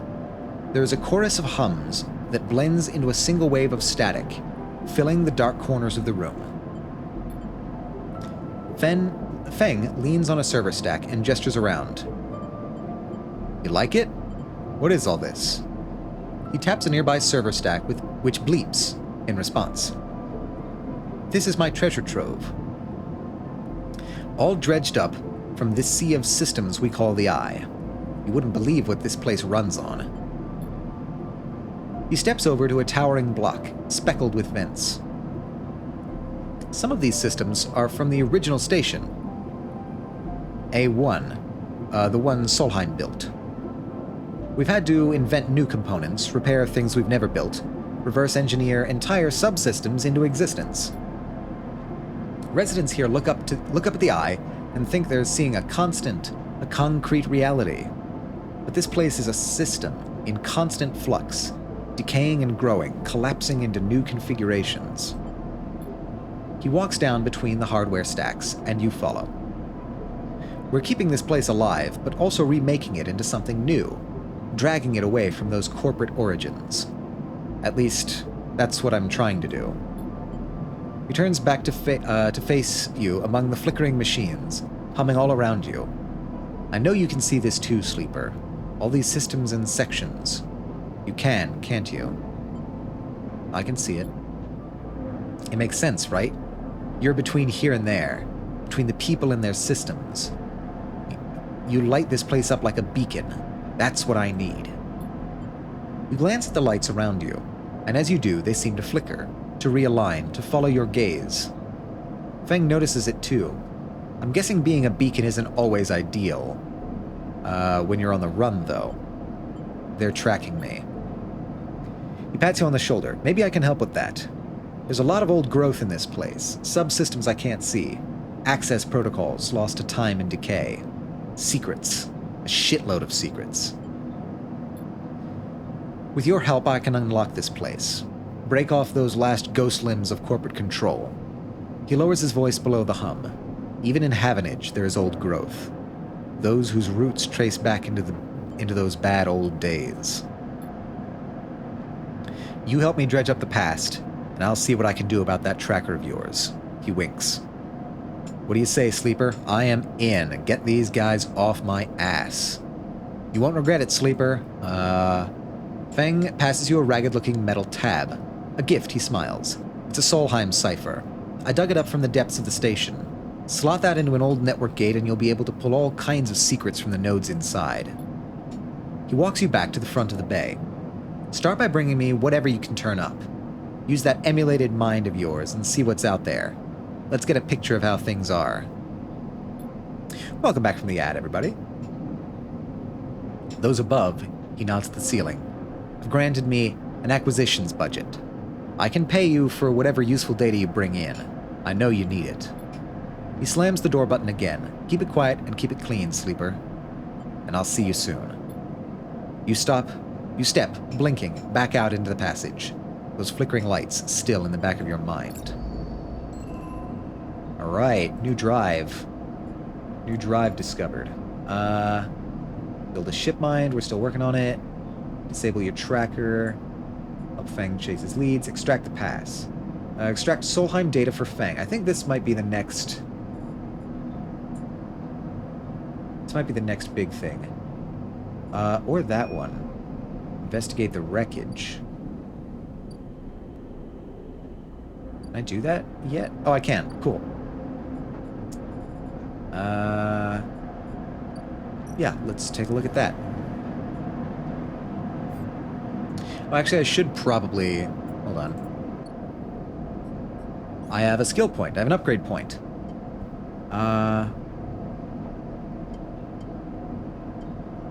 Chance to gain random scrap item on engineer actions. Okay, so I need to get these before I get these. Cool.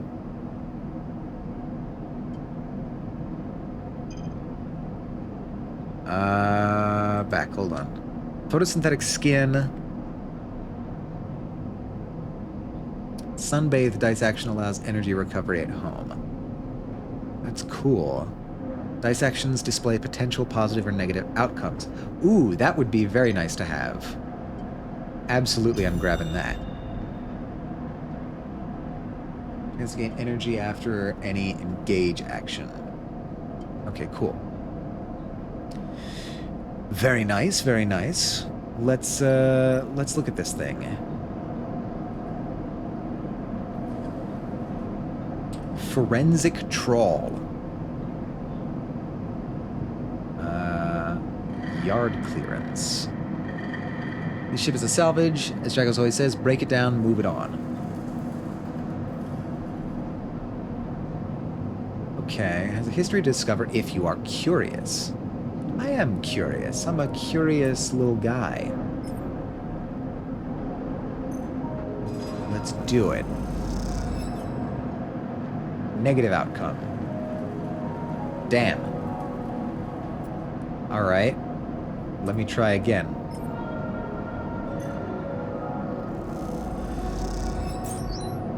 Alright, cool. We got a scrap item. What do we get? Just scrap components. Okay. Fair enough.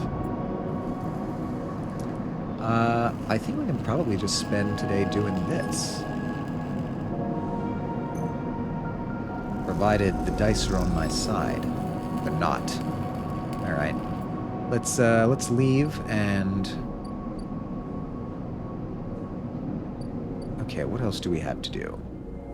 I could just buy that last component.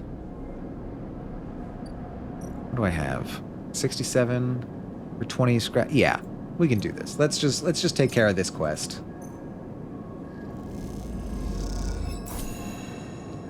Oh, no, that actually didn't give me that last thing. Interesting. Interesting, interesting.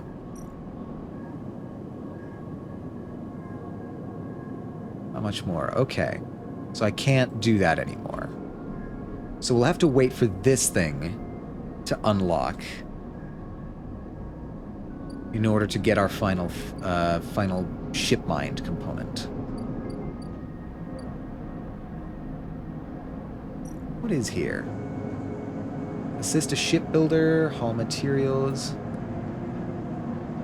You get to know the shipyard is to work there. No tourists here.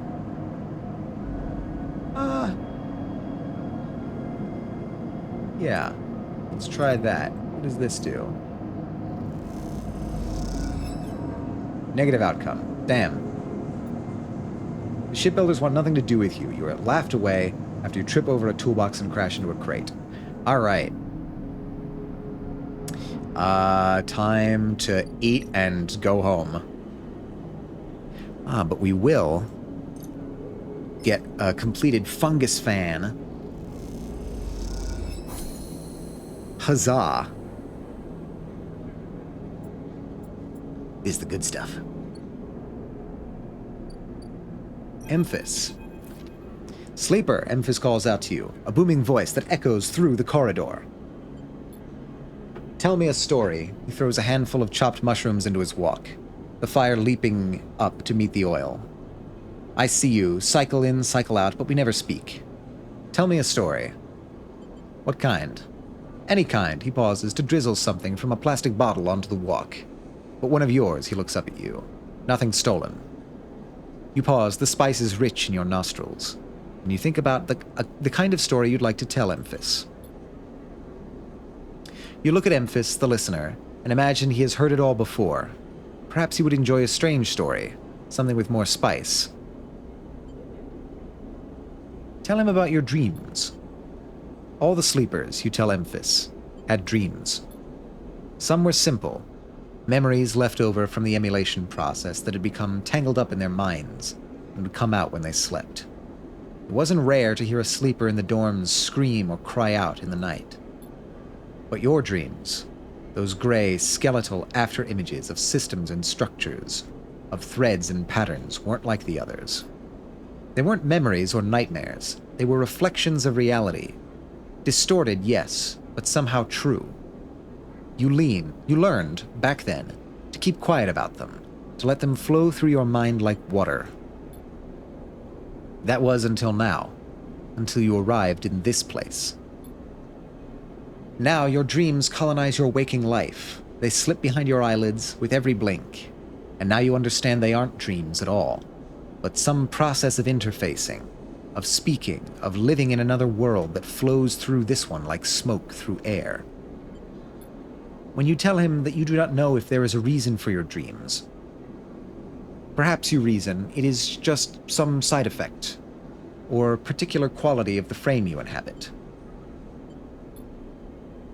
But whatever it is a gift, and you hope to make use of it. Emphis finishes cooking and squints a little at you. Sleeper, he smiles.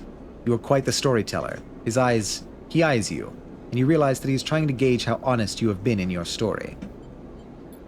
Emphis passes you the meal he has cooked, and you take it gratefully. As you eat, he talks, a natural exchange. Thank you, Sleeper. He looks around at the emptying market. But my time is done for today, and I don't want to keep you longer, so I will make a proposal. He gestures to the plastic boxes of ingredients stacked behind this stall. These are good enough for most, but someone told me a story that made me think, a couple of cycles ago. They said that across the gap, in the Greenway, fresh mushrooms grow. Have you heard this? No. Neither had I. But I trust the one who told me. Emphis began packing up his things. Can you bring me some? I cannot cross the gap, and I worry about leaving my things behind. I am sure a storyteller like you could handle the trip. I will prepare them for you, and, if you wish to tell it, be the audience for another story. Agreed. Good, booms Emphis. Then I will wait for you to bring them. Emphis slides his walk away and straightens up. I will prepare a recipe then. Sleeper. Good luck with your foraging. You turn away and walk back into the main market, the rich taste of Emphis's food still lingering in your mouth. Stories for food, you think. A trade that seems more than fair.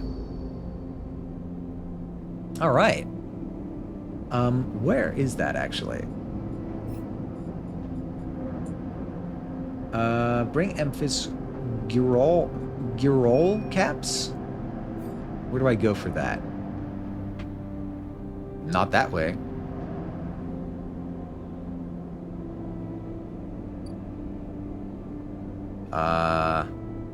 Wait, is it in the same place? Make this old recipe, but I'll need 3 handfuls of Girol caps, fresh and firm.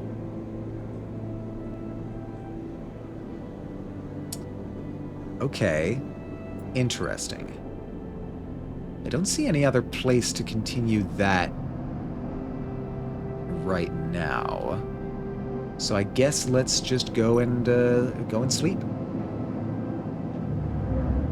We're sleeping good. We're eating good. Making some connections here on this here station. Okay. Not a bad roll. Today, let's do a little searching for Feng. Extract the past. Data for Feng. Yeah, that's... Wait, Solheim cipher. Solheim gate, that's what we need. 1 Solheim cipher, which we have. Cryptid key. Start action. Gate S7 access. The squawk of noise, the old gate flips open, granting access. Gate S7 access.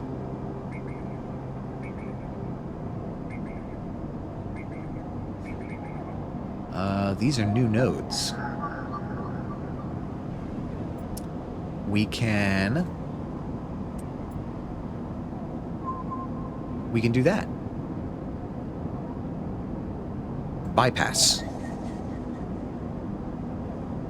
Hyper storage holds corporate records, most of them corrupted by a failed system purge. Well, let's extract the data. Got some Solheim data. Nice. Can we just do this for all of these Solheim nodes? 1.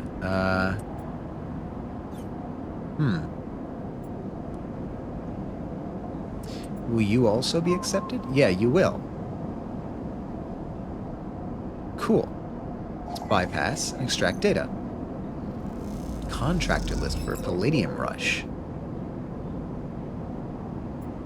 Okay.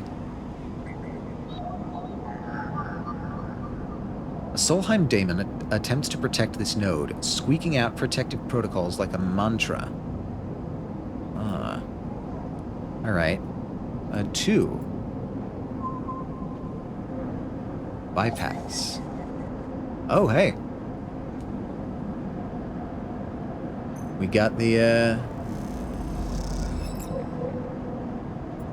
Solheim data. Nice. That's looking pretty good. Extract Solheim data for Feng. Do we need more data? Have an edge agent. No, I can't do that. Don't have the right dice for that. Keynode.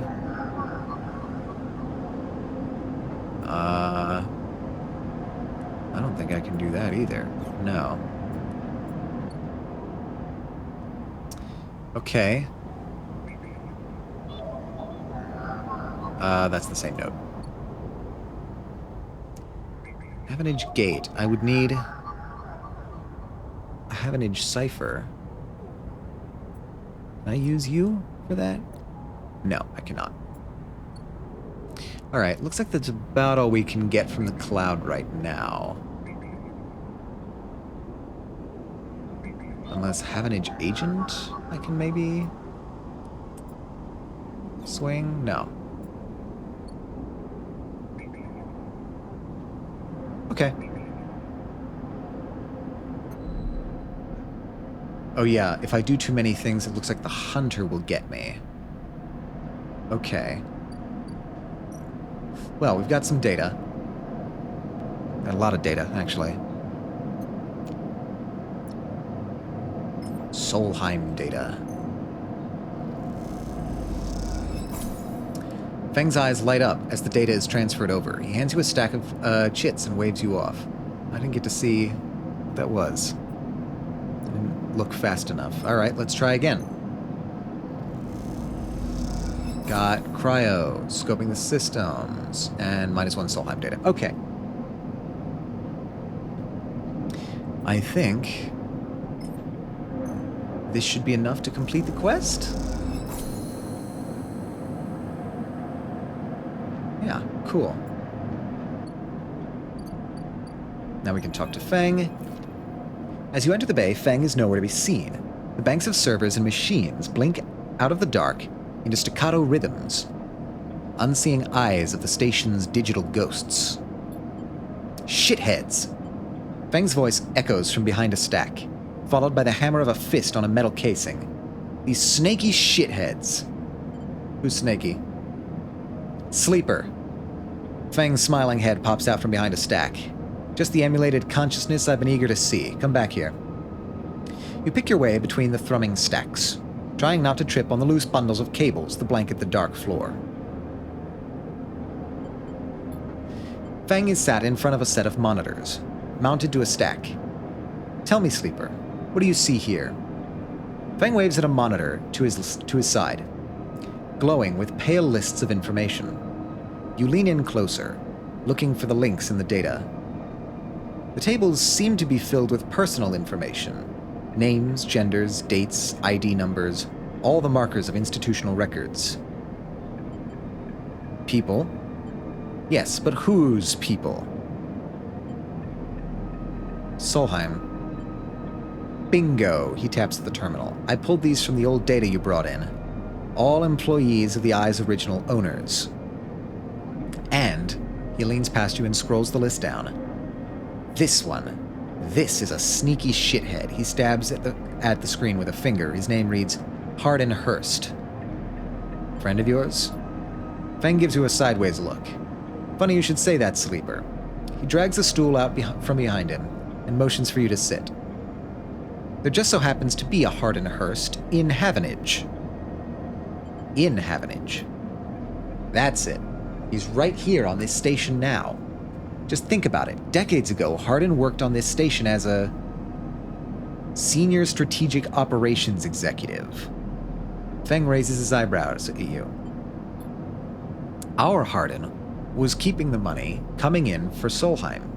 He defined priority growth initiatives by making sure the extractors they contracted out to were hooked into a system that outsourced all the risk and kept the profit. Good old Hardin shuttled thousands of Palladium Rush workers into an infrastructure which meant that their cut of the work they did went straight back into Solheim. How do you know this? I grew up here, Sleeper. This is my history. I'm a child of the collapse. Feng turns back to his screen, staring hard at the strings of code flickering by. Before I was born, my parents were Solheim contractors. They ate in Solheim canteens, worked on Solheim ships. They breathed Solheim air and slept in Solheim beds. Feng's voice raises as he speaks. His hands fists on the terminal edge. And the work that paid for that existence, the cycles of hard extraction out in the belt, Solheim took their cut. This was a company town, so to speak, and my parents were just another in the long line of freelance contractors willing to risk their lives for a shot at anything other than poverty. Disposable. This guy, stabbing at Hardin once again with his finger, strategized all that, did the sums, and then somehow, thousands and thousands of cycles later, is still going. Still here, crawling in the walls like some shithead snake. He survived the revolution. Surely it can't be him. Who knows? So we're gonna go find out. Hardin is now a big shot in the shipyards, just a few degrees back around the Eye from here. Feng brings up a map of the lower Eye. Havenage might be born out of Erlin's revolutionary zeal, but flat hierarchy it is not. Hardin happened to float to the top.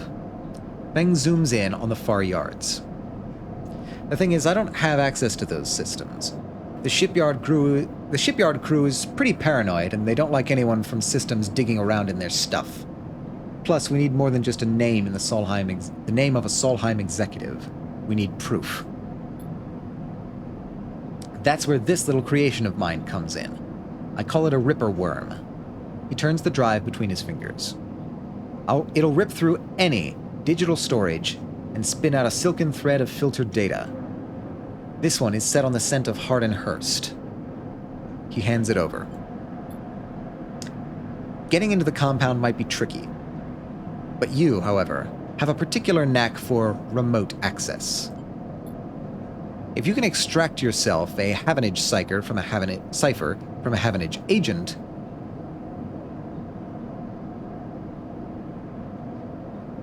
they sometimes carry them among their data caches. You can crack open the compound's network and slot the worm in through any open port. You never even need to go near the shipyards.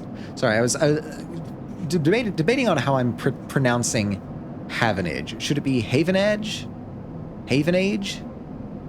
Havenage? I don't know. I'll try out a bunch of different things. Up for it? Yeah. I knew it. I knew you'd be happy to catch this snake, and don't worry, once we nail this guy, I'll start to work on that tracker of yours. I haven't forgotten. Anything the worm gets, it'll send back here to me. There's something wrong here, and I aim to get to the rotten core of it. You leave Feng digging through data among the wires and machines of the old station. As you walk out, you try to imagine the Eye as it once was. A vast machine running smooth and strong, directed by people like Hardin.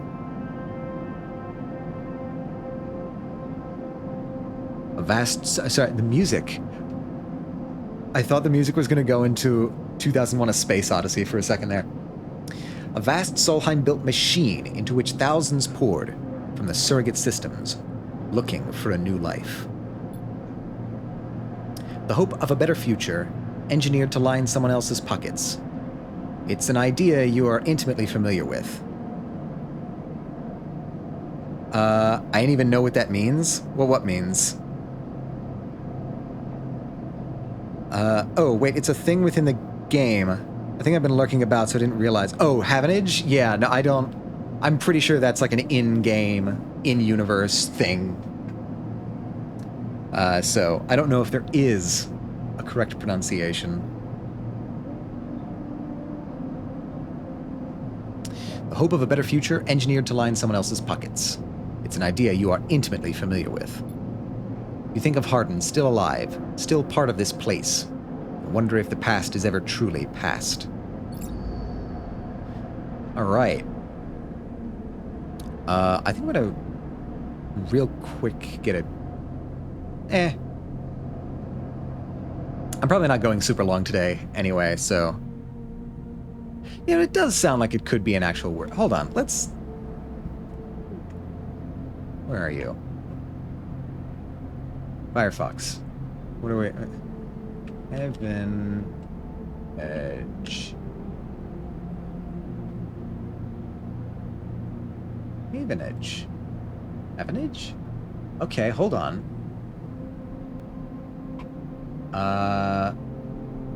It might actually be a word. Dues paid for using a harbor or port. Okay, hold on. So it exists. Does anybody have a pronunciation guide? Havenage, no.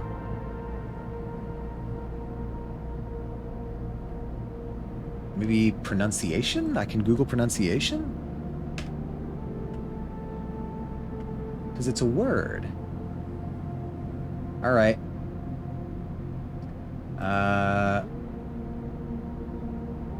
Havenage. Havenage. Oh. Because, okay. Dues paid for using a harbor or port. So it's like, when you get safe haven in a port or a harbor. Okay. Interesting. So it's havenage. That makes a lot of sense, actually. Okay, it is a real word. Nice, we're learning things. Havenage. Okay, hack a Havenage agent to get a cipher. Well, that sounds like something I can do over here. Except I can't, because I don't have the dice for it. Are there any other Havenage agents? 2.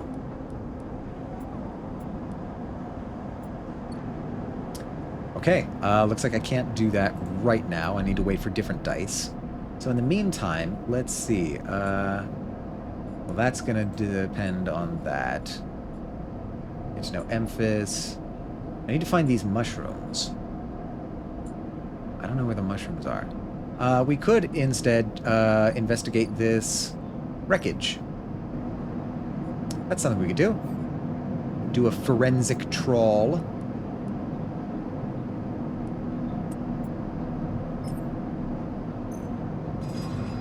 Come on. Damn it. Alright. Need to have some better luck here. Ooh, very nice. And a scrap item. What do we get? We got a ship mine fragment. Hell yeah. Okay. Very nice. Ship mine fragment. We can just, we can make that now. Why we want to make a ship mine is not yet clear to me. But, we can do it.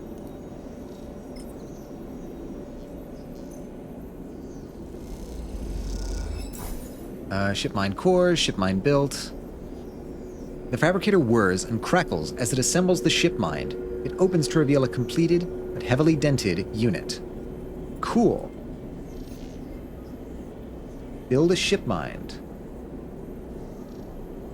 Build a ship mind core. Cool. Now what do I do with that? Build a ship mind from fragments. We got an achievement and a skill point. Let's see. Do double data rewards.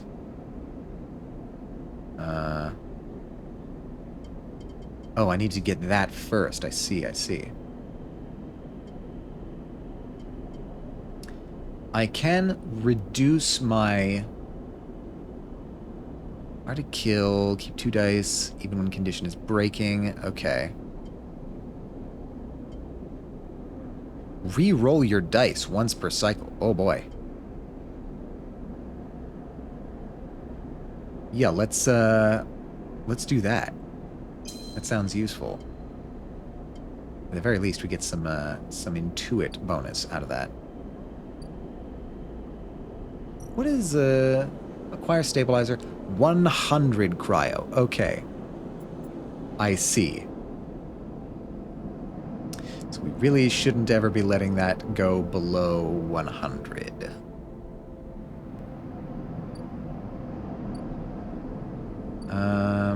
Okay.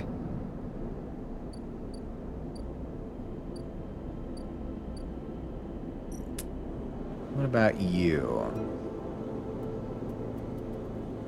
Girol fricassee.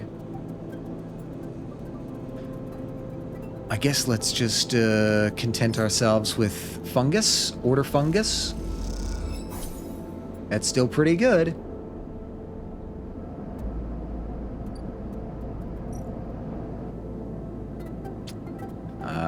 Can't do that. Can't do that. All right, time to sleep.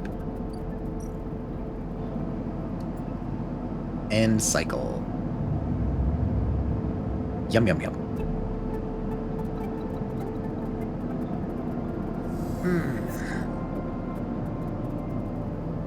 Ooh, wow. Very nice dice today. Alright. Still not sure. Alright. Mission number 1 is hacking a Havenage agent. I think what this means is that I can use this. Yes, I can. Leaving them open to data extraction. Will I be able to get Havenage data? And I got Havenage data and a Havenage cipher. Cool. We've got that. Hack the shipyard and slot the Ripper Worm. Havenage gate. Agent. Okay, I guess I need to... Where is the shipyard? Shipyard! But that's not what I need to do. I need to hack the shipyard.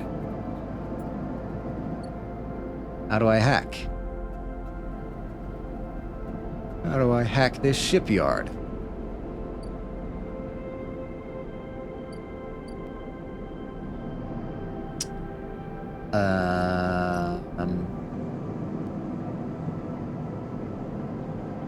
Only way to get to know the shipyard is to work there.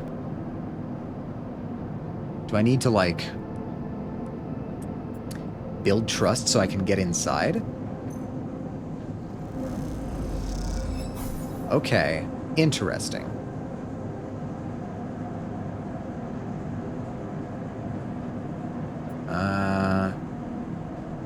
You can only gain favor by grabbing a load of materials and assisting the nearest yard hand.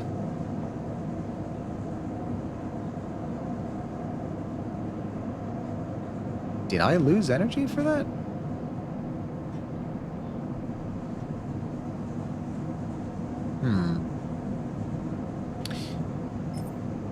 Let's see. No, I just get yard hand. Okay. Is there anything else I want to do here today? Before I spend those other dice. I could be doing forensic trawl. Let's do a forensic trawl.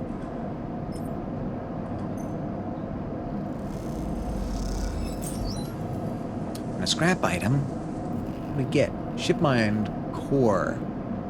Core of a ship AI, amputated and in hibernation. Why do I want this? Scrap components, cryo, yeah.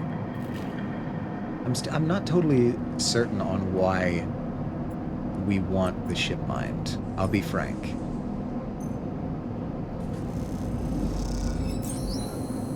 And we've completed the Winter Light. Has a history to discover if you are curious. This is in the yard. You're not sure he's going to hold his nerve much longer. Oh, okay. He doesn't want me doing that? Interesting, interesting. River worm. Cipher. Data. Yeah, okay.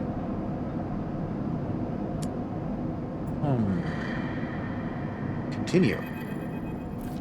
Squeezed into the office at the entrance to the yard, you lay out everything you have on the winter light across the metal desk. Your makeshift forensic notes glow on Dragos's old writing slate, overlapping lines and scrawled annotations. Excuse me. A set of drone scans fill the small terminal with a spectrum of colors, a heat map of damage and decay. A crumpled printout from the office's ship registry lies beside them. A synthetic paper so thin it is almost transparent. Let's look at the monitor. Reactor failure. That is the verdict that anyone would have returned after a cursory glance at the stacked heat maps of the remains of the Winter Light. On the terminal screen, the ship is shown in section, blotches of color marking the approximate damage the ship sustained. Dominating the view is a single blood-red rose, radiating from the ship's fraction drive. A simple story. A catastrophic failure of a drive core, leading to a fatal hull breach. A well-documented failure, likely brought on by wear or misuse. But you aren't looking at the rose of the reactor. You're looking at a smaller, paler mark, one that might be easy to miss at first glance. It is thumbprint-sized and delicately placed over the control servos for the ship's main external airlock. It suggests a controlled, shaped explosion, one designed to punch through the hull and allow access to the airlock from the outside. You are looking at it because it is troubling you. Okay, maybe it was a sabotage. Somebody came in, deliberately scuttled the reactor? Could be. Could be.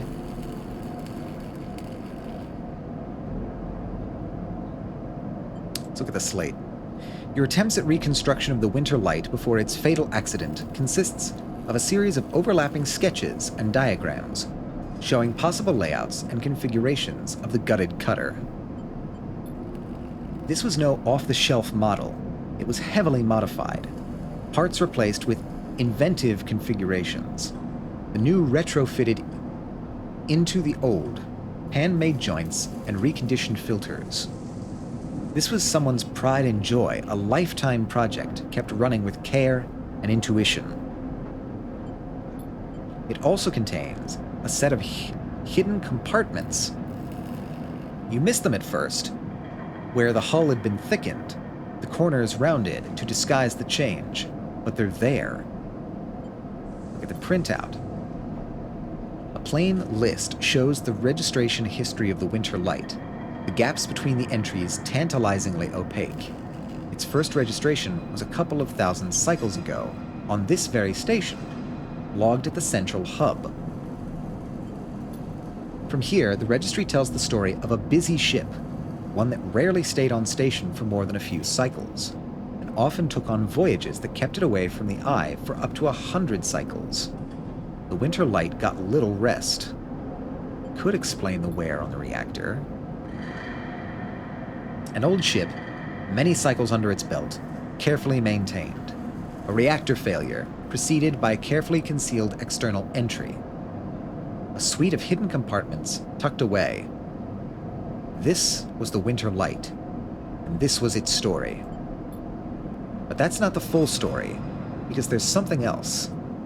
It is little more than a list, a tiny chunk of data you were able to pull from the ship's systems.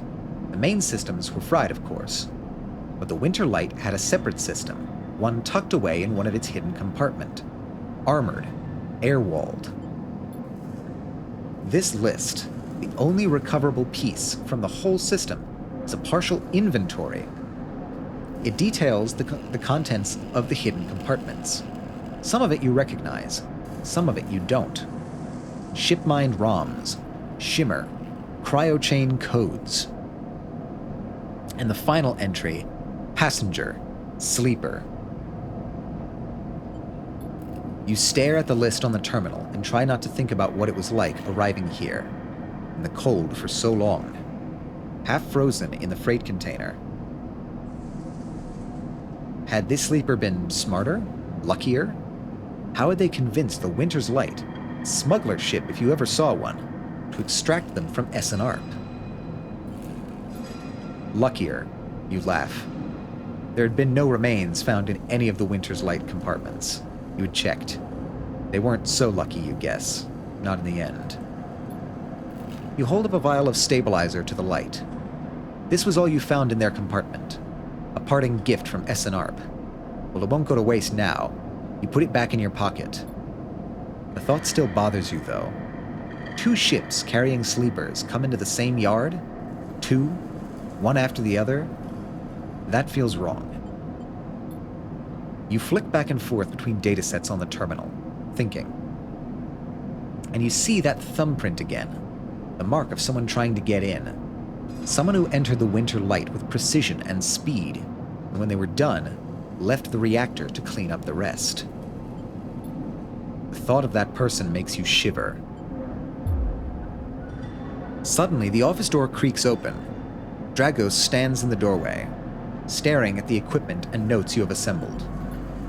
What is all this? He snatches the slate from the desk, faster than you realize he could move. You running an investigation here?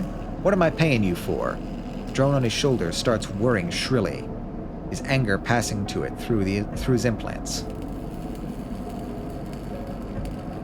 Where's this ship from? Leave this alone. He starts shaking his head. I know you have a lot of questions, but this isn't the way. He turns away, muttering to himself. This is the last thing I need. This ship had a sleeper on it. Dragos freezes, suddenly angry. What did you say? He pushes past you to look at the terminal at the list. Terminal, at the list. He shakes his head. So what? Aren't all of you trying to escape? You're lucky it was you that made it out alive, not them. He folds his arms indignantly. Dragos seems to steady himself and then turns back to you, the heat map of the reactor failure reflected in his headset's glassy eyes. I've given you a place to stay. I've given you work. He stumbles over the words, unsure what to say. There's plenty others who would have sold you on, turned you in, but not me. No. I know. Look, you've helped me too. I've done well by you, and you've returned the favor. But this obsession you have with this ship isn't going to work for me. I can't have you making my clients nervous. I can't have you digging up whatever it is you're after. You can't work here anymore. I need the work. There's plenty of work to be had on the Eye. Salvagers need offloads on the Rotunda. And yet again, always looking for crew. I'm not the only show in town. Dragos reaches across you and flicks off the terminal. As the light of the monitor dies, a kind of eerie calm falls on both of you. Whatever this was, it is done. You made it out, Sleeper. That means you have to move on. Someone killed that ship and its crew. And you want to meet them? He shakes his head. We are done here. In the dark, Drago's headset glints. And you wish for a moment you could see his eyes and meet them. Maybe then he would understand. You get up from the desk and Dragos gathers the notes, stuffing them into a pocket of his overalls. He holds the door for you, his headset as expressionless as always. You can stay in the container. I won't take that from you. Don't come back. His tone final, definite, with an edge of disappointment. You walk out of the office, and then out of the yard, not stopping to look back. You leave the yard, thumbing the vial in your pocket, knowing that this, at least, guarantees you a little more time. And as you walk, your mind once again drifts to the person who killed the Winter Light, and whether or not that person will come for you. Well, somebody's tracking me already. Find a gift from someone like you, hidden away. Oh, that was an achievement. Yeah, no, so somebody's tracking me, and, that's probably them. Hack the shipyard. How do I hack the shipyard? I need to get this moving so that we can remove the tracker and hopefully not meet this fellow who's coming to see us.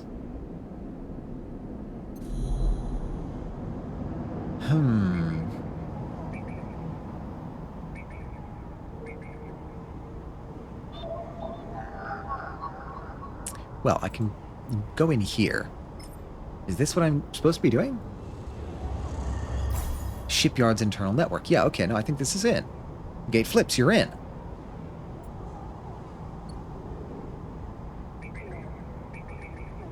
Havenage Port. Slot Ripperworm. Alright. Let's see what we find. Slots in and begins tunneling down a thread. Godspeed, little one.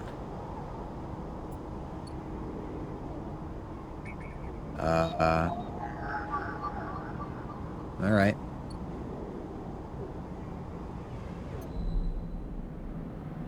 Do we have anything else? Things Bay? It's installed, but it'll take a few cycles to run through the closed network. Okay, so that's just 3 cycles. We need to wait for that. Can we wait for that? I don't know. In any case, time to eat. Give me the fungus. Give me the fungus among us. Where do I find these Girol caps?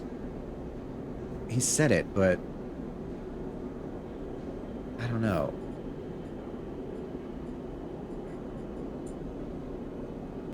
Two things, stories and food. Maybe if you supply him with both, you can hear his story. Okay. Leave? Got my food. Oh, wait, we have an upgrade.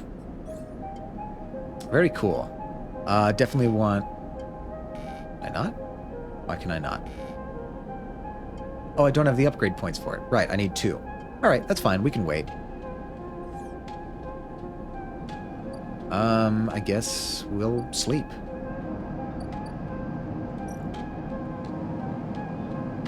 Inject stabilizer. I don't know if we really need that yet. End cycle.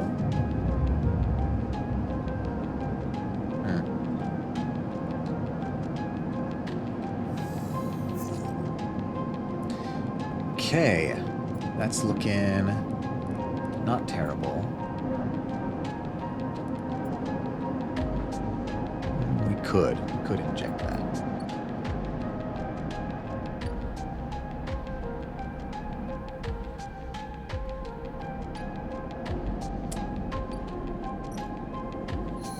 Okay.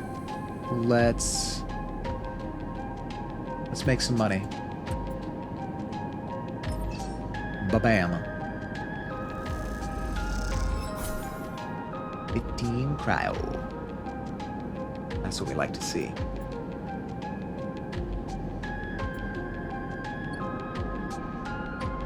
I don't think there's another way to make money right now, is there? I mean, besides, like,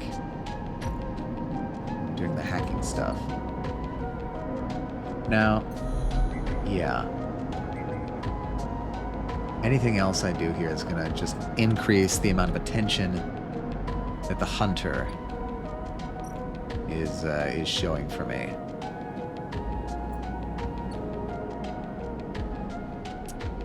So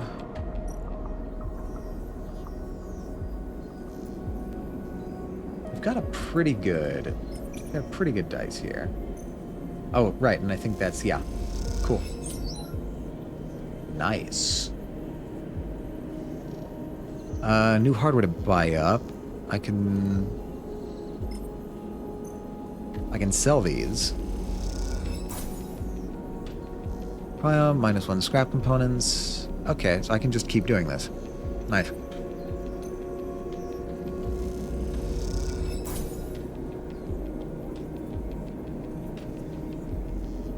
Whoop, not that one. This one.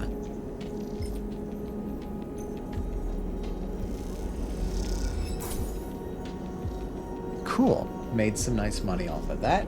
127. We can buy another another vial of stabilizer now if we want to.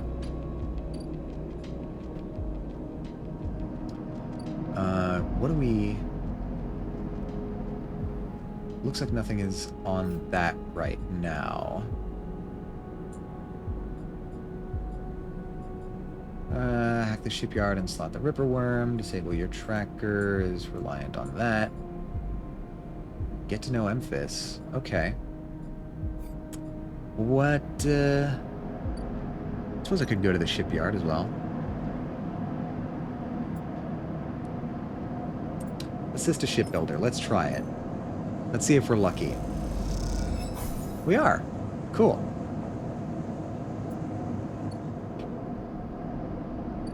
So that's something. That'll probably be money coming in.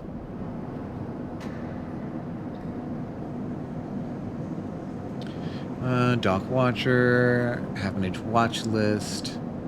They run the rotunda, and their security watches the docks, better to avoid attracting their attention. Alright.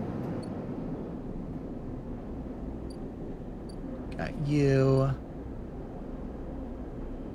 And you're what? You were like 60? Yeah.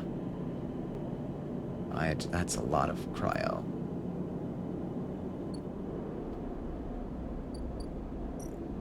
Let's try it. Or rather, let's buy it.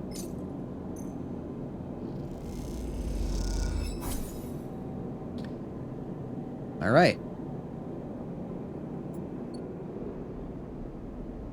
Oh, wait, is that a one-time thing?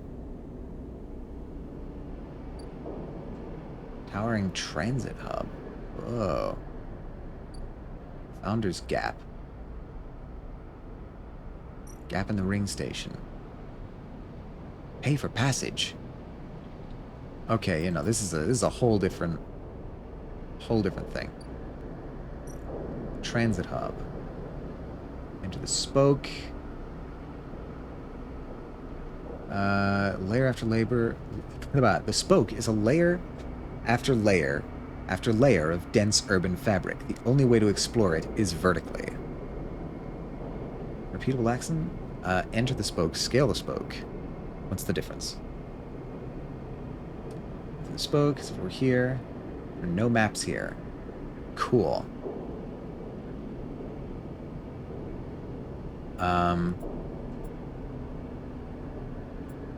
This is risky. What are you? Ramshackle Residential District. Energy Low-Ender. The clack of filter caps can be heard in as the residents play rotating rounds of this game for cryo. Okay, let's try this. Might lose some cryo here, but this is... Oh! Nice.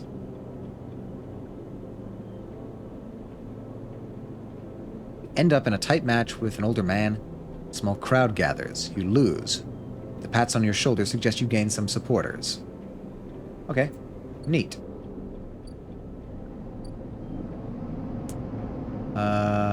Wait. Where are you? This one. I want the fungus.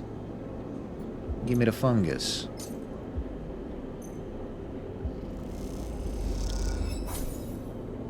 And I think that'll do for today. Cool.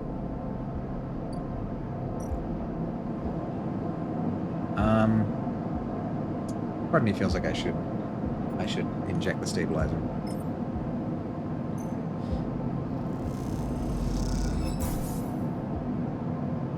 Nice. Let's end the cycle.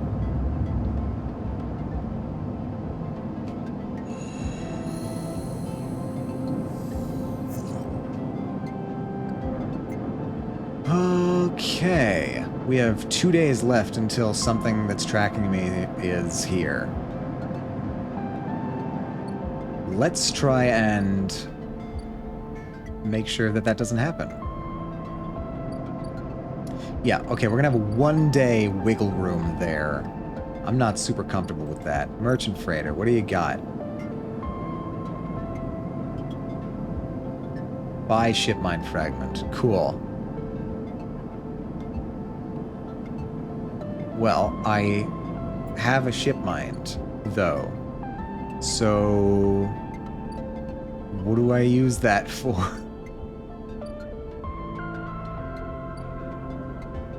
It's still not totally clear to me.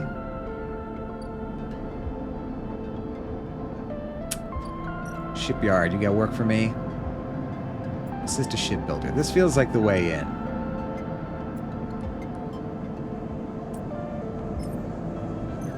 I want to become a shipbuilder. That would be cool. But alas.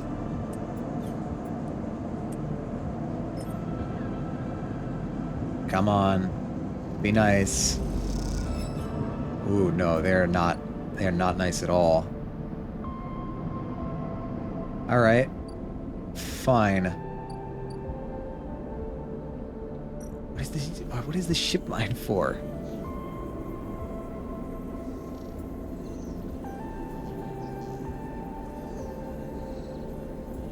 I don't know, man. That's not totally clear to me.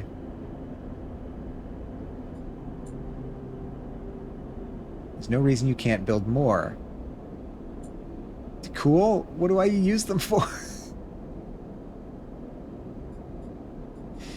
Alright, I think most of what I need right now is just money. Go figure.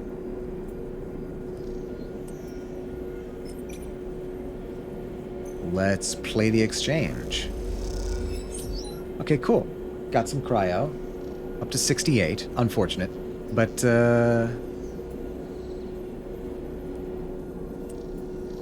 let's try this. And 12. Very cool. Ramshackle Residential District. I don't know if... let's give it a whirl. Let's try. Ah, my Tavla. But I got low ender. So that's, whatever. Bit of a wash. 77. Yeah, no, I don't have any dice to throw at him. Okay, so that Founder's Gap is where I need to cross to get the mushrooms.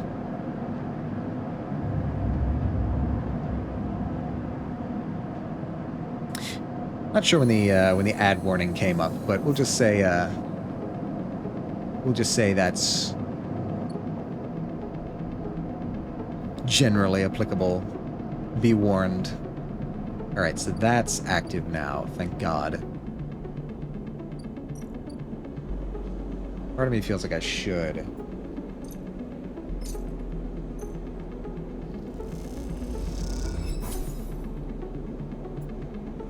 grab that energy. Alright, what do you got for me? Can you get this tracker off of me? As you arrive, Feng comes striding towards you, taking you by surprise. Let's go, Sleeper. He puts a hand on your shoulder and turns you back the way you came. Go where? To see Hardin Hurst, he gives you a sideways glance. Isn't that what you were here for? He steps into the passageway, guiding you downring, towards the shipyard. Sorry for the hurry, but we have something of an opportunity. The data you ripped, well done by the way, tells me Hardin is making a rare inspection of the sidereal horizon this cycle. It's the perfect chance to confront him outside of that compound he hides in. Feng takes a sharp turn onto a dimly lit side passage. Sidereal horizon. Still catching up? That's the massive colony ship being built out in the shipyard. Biggest commission Havenage has ever had. Feng slows and slips into a dark service tunnel where, somewhere in the black, a water pipe drips. It's him, Sleeper. The same Hardin Hurst. Our worm ripped out decades of records that mention him by name, an entire trail of documentation from the first days of the Solheim collapse until now. He wrote out the whole thing, slipped into Havenage when it first broke off from the Union. Solheim collapse. I'm curious to hear more about this. He paces in the tunnel, a hand rubbing at the back of his head.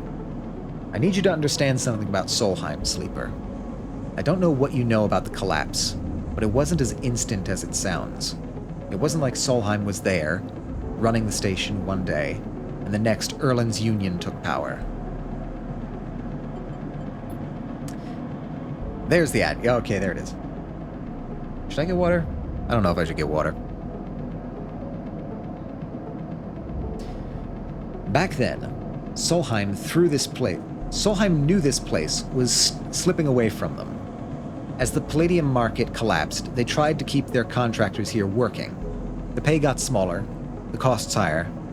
People like my parents were forced to work non-stop just to keep a berth on the station and water in their tanks. Solheim squeezed every last worker until the mistakes, the accidents, were coming in non-stop. And as new waves of contractors came in, despite desperate to work, Solheim welcomed them, taking bribes instead of checking pilot licenses. The whole time, Solheim was folding up, dragged into court cases in the central systems, where this severed limb of a station still desperately tried to take all it could. The riots came after the collision at Dock 2. A young pilot, his MEV overloaded with palladium, miscalculated his trajectory and took a section out of the ring. Hundreds died. Thousands panicked. My parents told me people were terrified, and the blame fell squarely on Solheim. People like to tell stories about Erland, how he brought the factions together, spoke to the crowds, turfed out Solheim. Maybe that's true. But my mother, pregnant with me, locked herself in their MEV and welded it to the dock, while my father joined the improvised crews, trying to seal up the ragged edges of the gap. He never came back.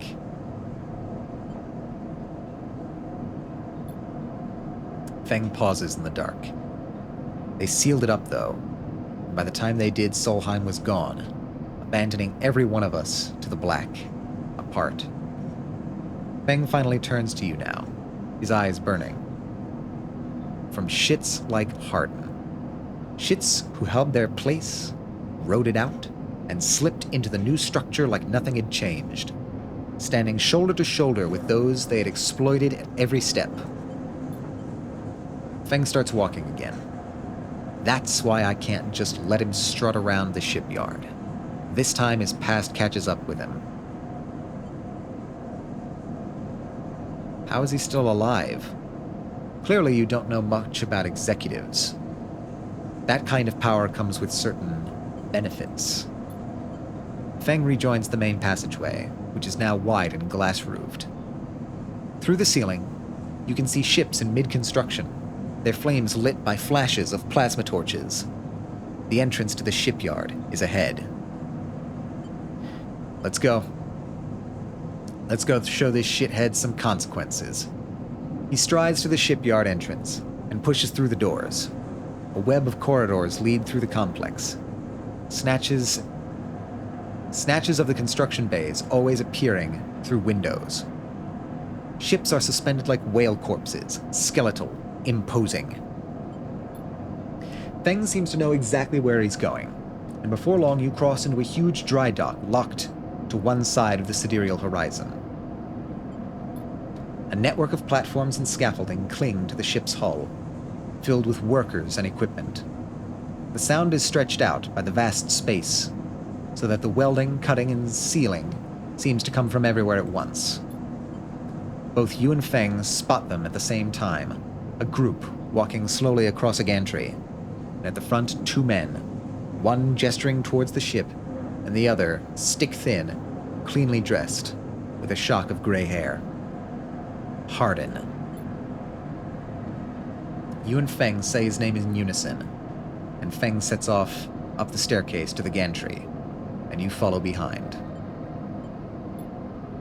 As you come to the same level, the group is passing closer, the foreman gesturing to the work being done throughout the dock, and Hardin nodding along. Hardin Hurst, Feng shouts across the noise, taking you by surprise. His voice bounces and comes back in a rippling echo. The figures turn. Yes? Hardin asks quizzically, raising an eyebrow. He glances between you and Feng, and you see his gaze linger upon your body, unsure of why a sleeper might be in this place. You are a traitor, Hardin. A Solheim executive who tried to hide here among its victims.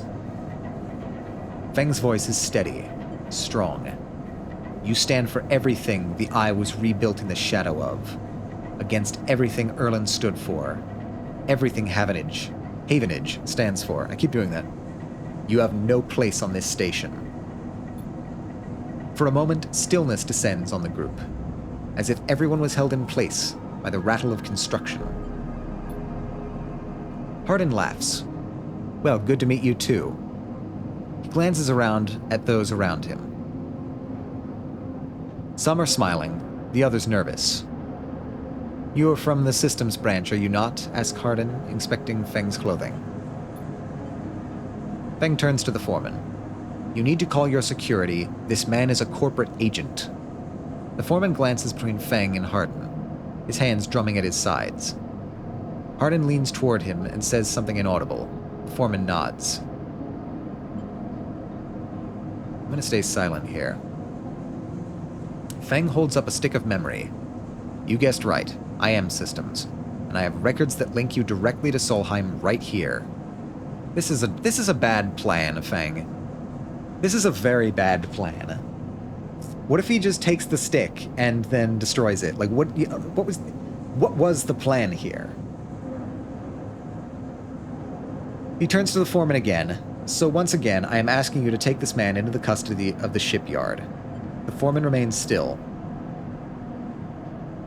Hardin's voice is calm, measured.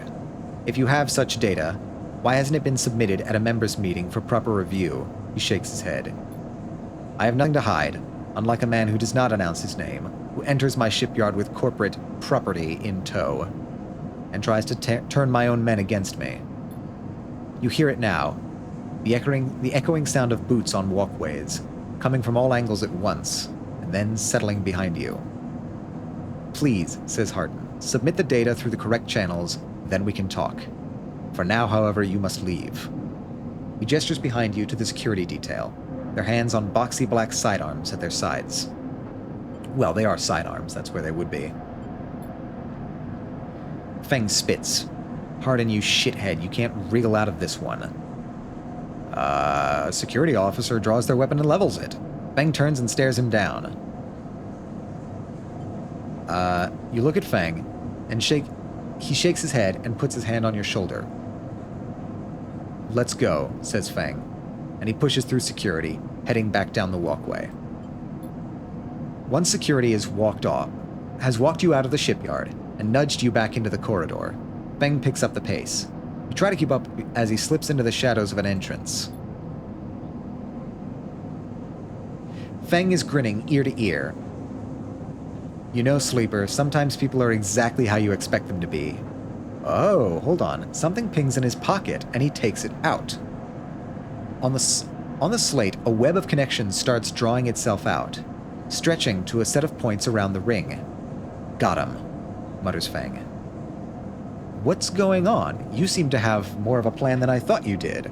Okay, hold on. Hardin is doing what any snaky shithead always does. Calling his friends. We are tracking his outgoing messages.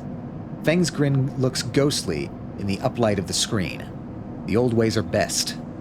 Spook 'em good enough, and they'll give the game away. He jabs at the slate, and you see the web is being drawn over a map of the ring. Lines bouncing from point to point. All these dots, these are Hardin's buddies. The ones he's messaging right now. And we're going to find them all. That was on purpose. Of course, Hardin isn't working alone. We have to get the full set. We need the full set or nothing. Feng glances around and slips the slate back into his pocket. We better split for now, Sleeper, but this is exactly what we need. Good hunting. With a pat on your shoulder, Feng drifts away, back into the flow of people around the shipyard entrance. You watch him go, unsure whether to be angry or impressed. That's great. Can I have my safety now, please? Oh, God. Feng's been missing from the bay. What's going on? I have a feeling I'm not going to get my tracker removed.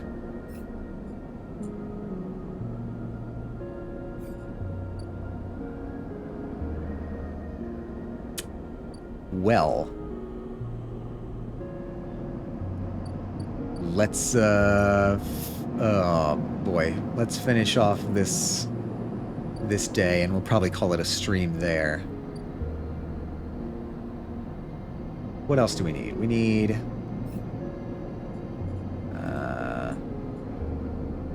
get to know Emphis, I guess. This is our only other mission right now. So the mushrooms are, I think, across here. Need 150 cryo to do that. So I don't think we can do that. We can, however, get our instant karma. Woohoo!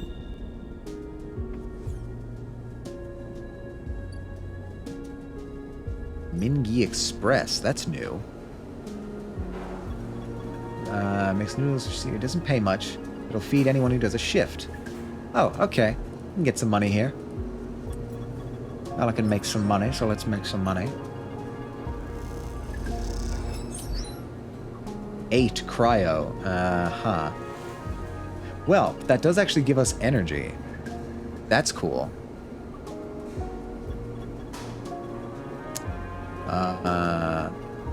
Okay.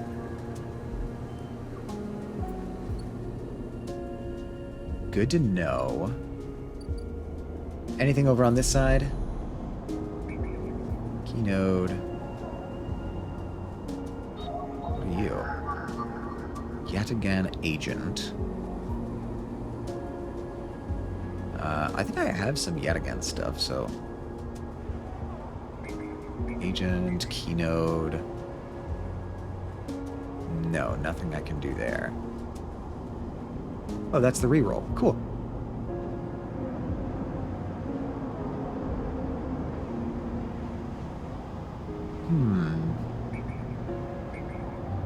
I don't see anything in particular on that side. And I don't want to risk tempting the hunter. So let's do this.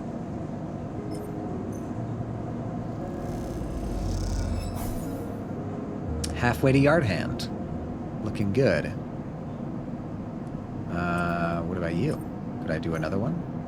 Dare I tempt fate? No, okay.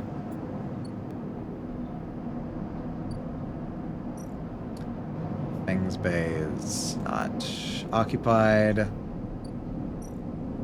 here. Why can't I do that? Skill upgrade required. Eh? Fascinating. Okay.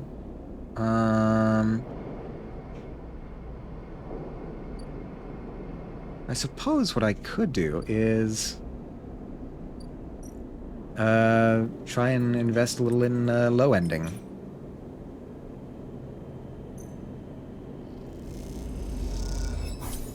Hey, it's a workin'.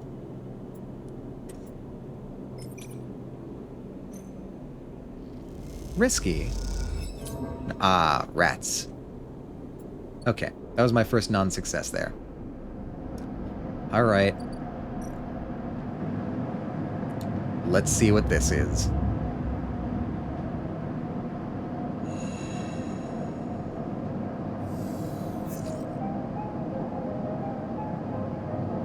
Yeah.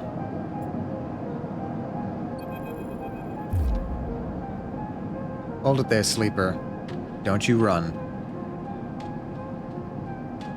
Cynical bounty hunter. Ah, okay.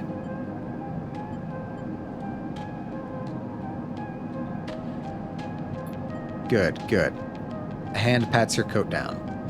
You know your master's voice. He's wearing a wide smirk and a slick jacket, and you immediately know he has terrible news. You got all the way out here and then stayed put? That's a sleeper thing. You're my first. You barely hear him. You've noticed the handgun he's leveled at your chest. It's hard to take your eyes off it.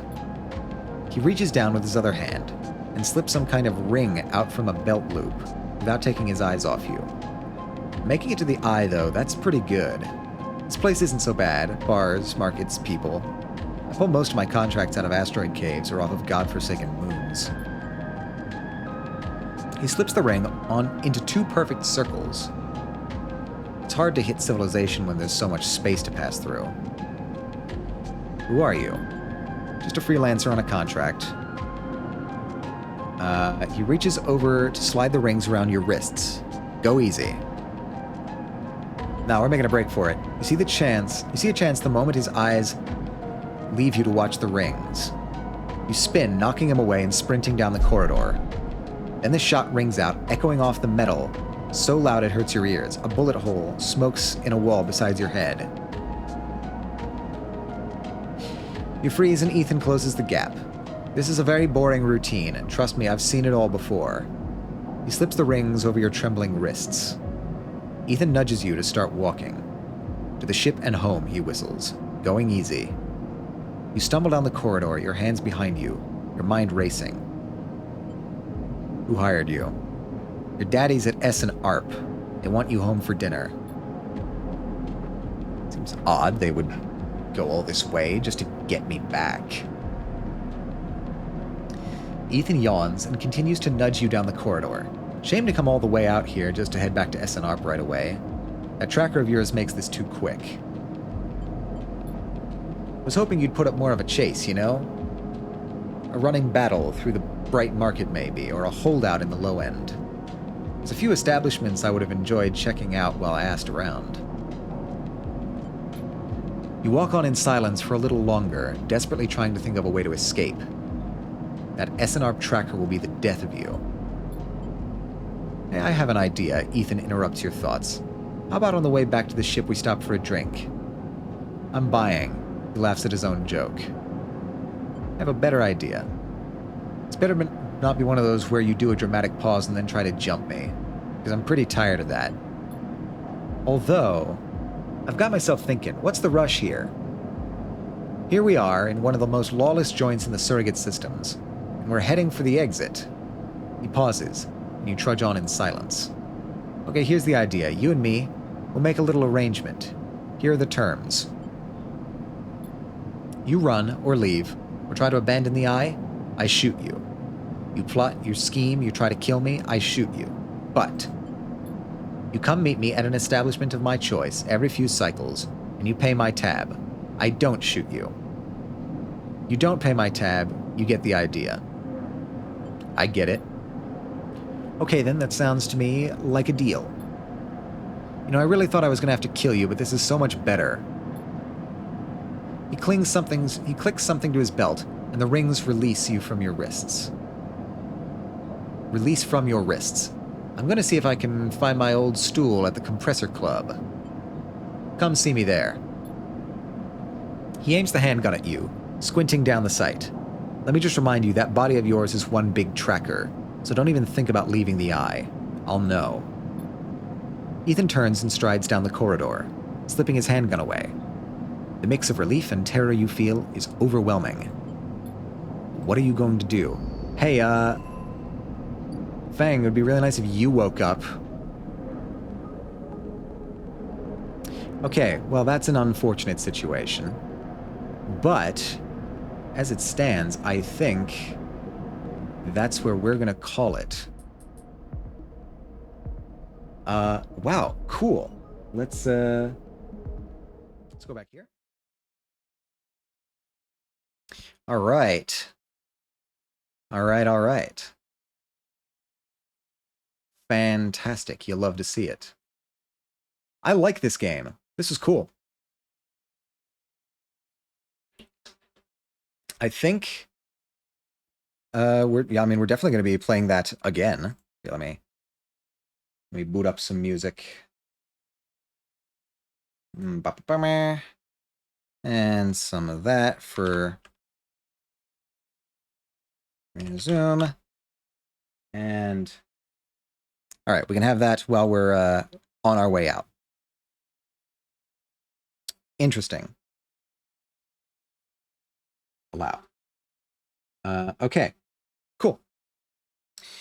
Well, I think let's see who we can raid, actually. Who's on?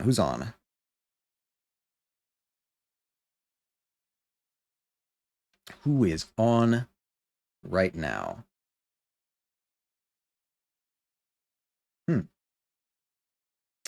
I don't actually have anybody. Nobody I know is streaming right now.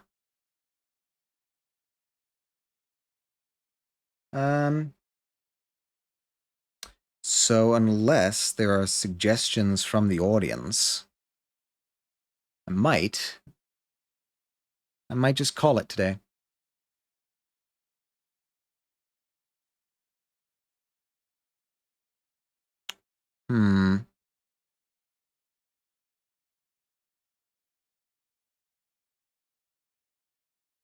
I